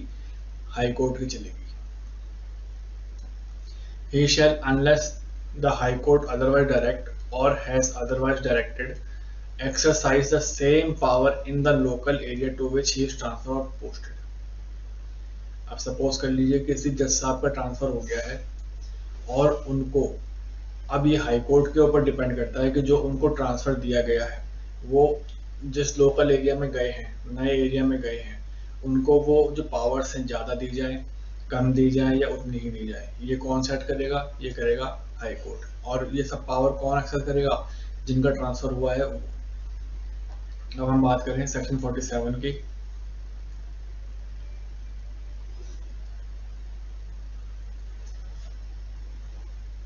सेक्शन 47 कहता है प्रोविजन रिगार्डिंग पिटीशन राइटर।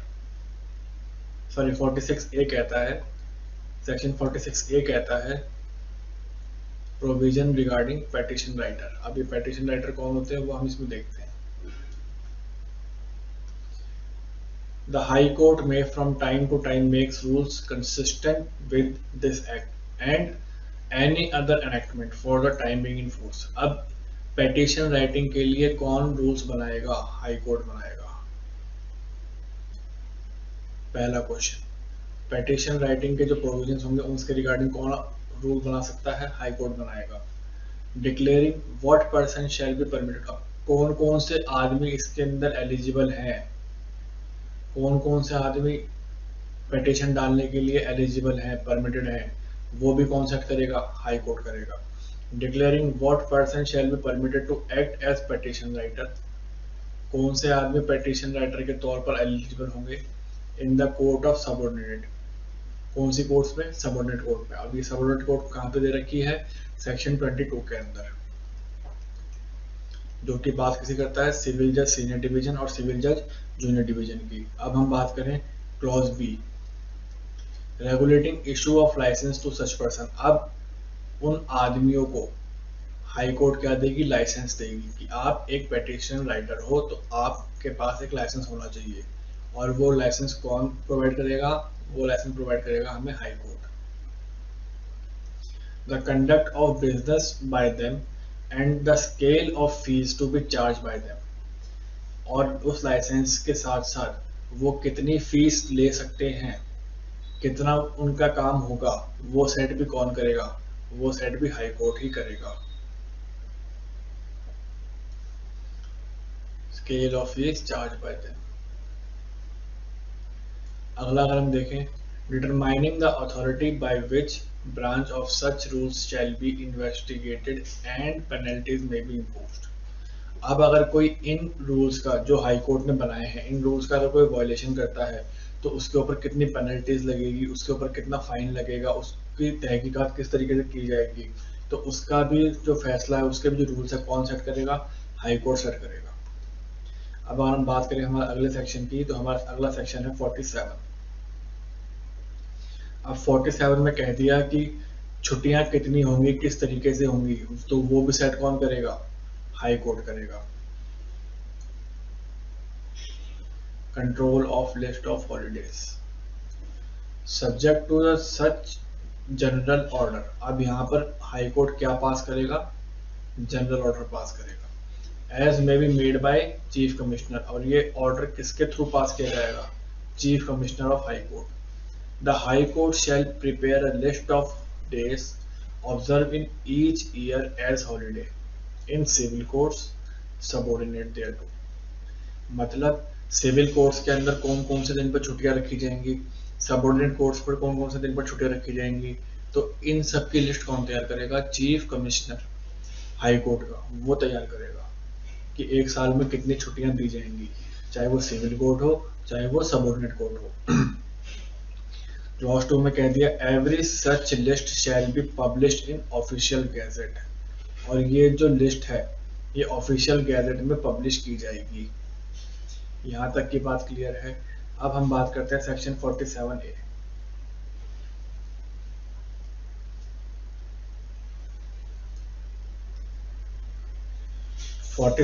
में कह दिया प्रोविजन रिगार्डिंग पेंडिंग प्रोसीडिंग। जो प्रोसीडिंग्स पेंडिंग है, जो केस अभी लंबित है, उनका प्रोसीजर क्या होगा, ये हमें कह रखा है 47A के अंदर।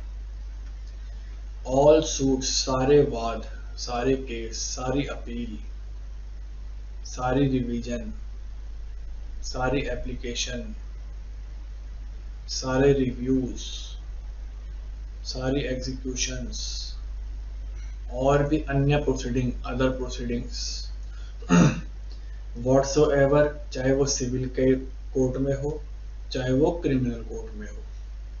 कोर्ट कोई सी भी हो सकती है। अब कोई सी भी कोर्ट में कोई सा भी सूट हो सकता है, कोई सी भी कोर्ट में कोई सी भी अपील हो सकती है, कोई सी भी कोर्ट में कोई सी भी रिवीजन हो सकती है, किसी भी कोर्ट में एप्लीकेशन हो सकती है, किसी भी कोर्ट में रिव्यू हो सकता है, और किसी भी कोर्ट में एग्जीक्यूशन हो सकता है, और किसी भी कोर्ट में इनके अलावा भी कोई और प्रोसीडिंग हो सकती है जो कि पेंडिंग है। और कहां पर है? In the chief court of Punjab. Pending कहां पर है? In the chief court of Punjab. तो यहाँ पर क्या है? Shall be continued and concluded in the high court of judicature at Lahore. अगर कोई ऐसे वाद हैं जो चीफ कोर्ट ऑफ पंजाब के अंदर पेंडिंग है, सूट पेंडिंग है, अपील पेंडिंग है, रिवीजन पेंडिंग है, एप्लीकेशन पेंडिंग है, रिव्यू पेंडिंग है, एग्जीक्यूशन पेंडिंग है, और कोई अदर प्रोसीडिंग पेंडिंग है, चाहे वो सिविल केस के अंदर हो, चाहे वो क्रिमिनल केस के अंदर हो, और अगर वो चीफ कोर्ट के अंदर है पेंडिंग, तो उसका जो कंटिन्यूएशन होगा या उसका जो विस्तार होगा, उसका जो फैसला होगा, वो कहाँ पर किया जाएगा? हाई कोर्ट, जो कि कहाँ पर एस्टेब्लिश मानी गई है? लाहौर में। As if the same had in such high court the high court of judicature Lahore shall have same jurisdiction in relation to all such appeal. तो ये जो भी suit, appeal, application, review, execution और अदर प्रोसीडिंग है, तो उसके ऊपर किसका जुरिडिक्शन माना जाएगा? हाई कोर्ट ऑफ लाहौर का माना जाएगा। और इन सब को कंटिन्यू करने का अधिकार भी किसके पास है? हाई कोर्ट ऑफ लाहौर के पास है। यहाँ तक की बात क्लियर है। अब हम बात करते हैं सेक्शन 49 की। अब क्योंकि 49 इसलिए क्योंकि 48 रिपील हो चुका है। अब हम बात करें 49 की, amendment of Punjab land revenue act, Punjab tenancy act and Indian fees act. अब पंजाब लैंड रेवेन्यू एक्ट के अंदर अमेंडमेंट हुई है, पंजाब टेनेंसी एक्ट के अंदर अमेंडमेंट हुई है और इंडियन फीस के अंदर अमेंडमेंट हुई है। क्या अमेंडमेंट हुई है वो हम देखते हैं। Section 117 clause 2 of Punjab land revenue act, Punjab land revenue act का section 117 clause 2, in clause C subordinate जज शेल सब्सटीट्यूट फॉर डिस्ट्रिक्ट जज। ये पूछ सकता है कि डिस्ट्रिक्ट जज की जगह पर कौन सा जज इन्होंने डाला है, सबऑर्डिनेट जजेस। And in clause D and E, district judge shall be substituted from divisional court. Clause C में कह दिया गया है कि डिस्ट्रिक्ट जज सब्सटीट्यूट कर दिया गया है सबऑर्डिनेट जज से, और क्लॉज डी और ई में कह दिया गया है कि डिविजनल कोर्ट सब्सटीट्यूट कर दी गई है डिस्ट्रिक्ट कोर्ट से। ये हो गया क्लॉज 1। अब अगर हम बात करें पंजाब टेनेंसी एक्ट के सेक्शन 99 क्लॉज 1 की, तो यहाँ पर डिस्ट्रिक्ट जज इसको सब्सटीट्यूट कर दिया गया है डिविजनल जज से। ऊपर वाले में पंजाब लैंड रेवेन्यू एक्ट था, यहाँ वाले में पंजाब टेनेंसी एक्ट है। ऊपर वाले में क्लॉज सी के अंदर डिस्ट्रिक्ट जज को सबऑर्डिनेट जज से सब्सटीट्यूट कर दिया है, और क्लॉज डी और ई के अंदर डिविजनल कोर्ट को डिस्ट्रिक्ट कोर्ट से सब्स्टिट्यूट कर दिया है।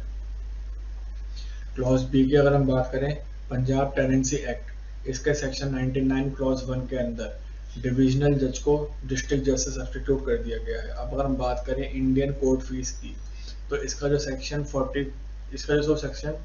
7 क्लॉज 5 सब क्लॉज बी है, इसके अंदर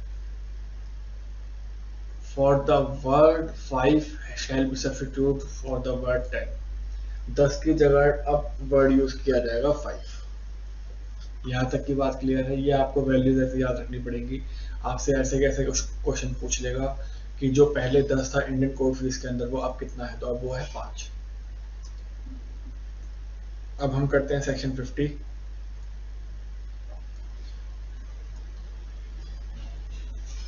Amendment in definition of district judge in Punjab General Clause Act। इससे पहले हमने कौन कौन से एक्ट पढ़े थे सेक्शन 49 के अंदर?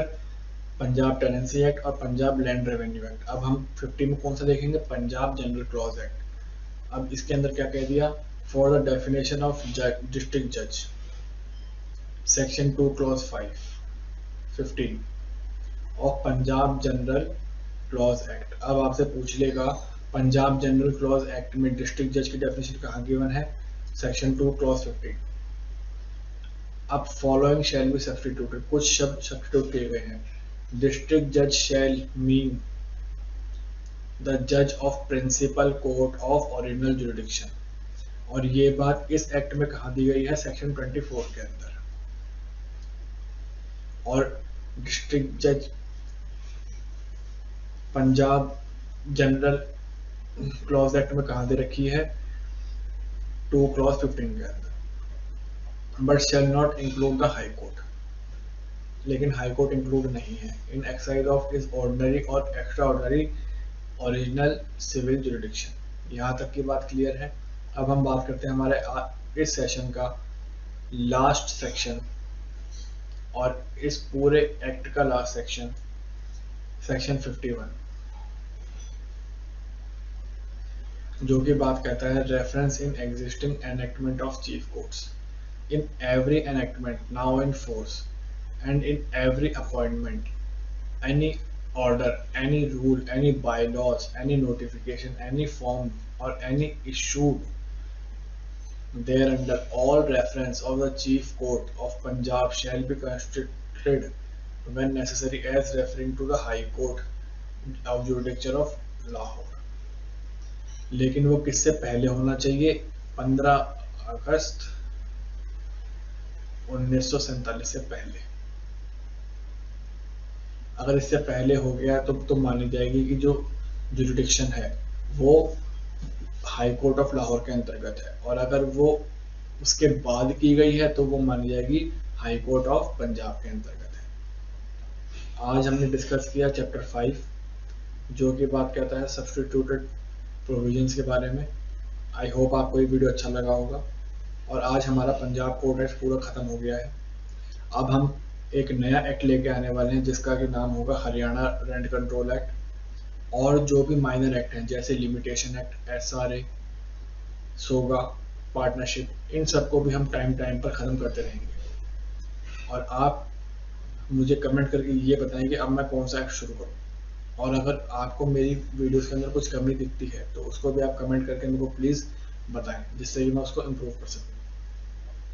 आई होप आपको ये पूरा सेशन अच्छा लगा होगा, और आप इसके पहले वाली वीडियोस भी प्लेलिस्ट में जाकर देख सकते हैं।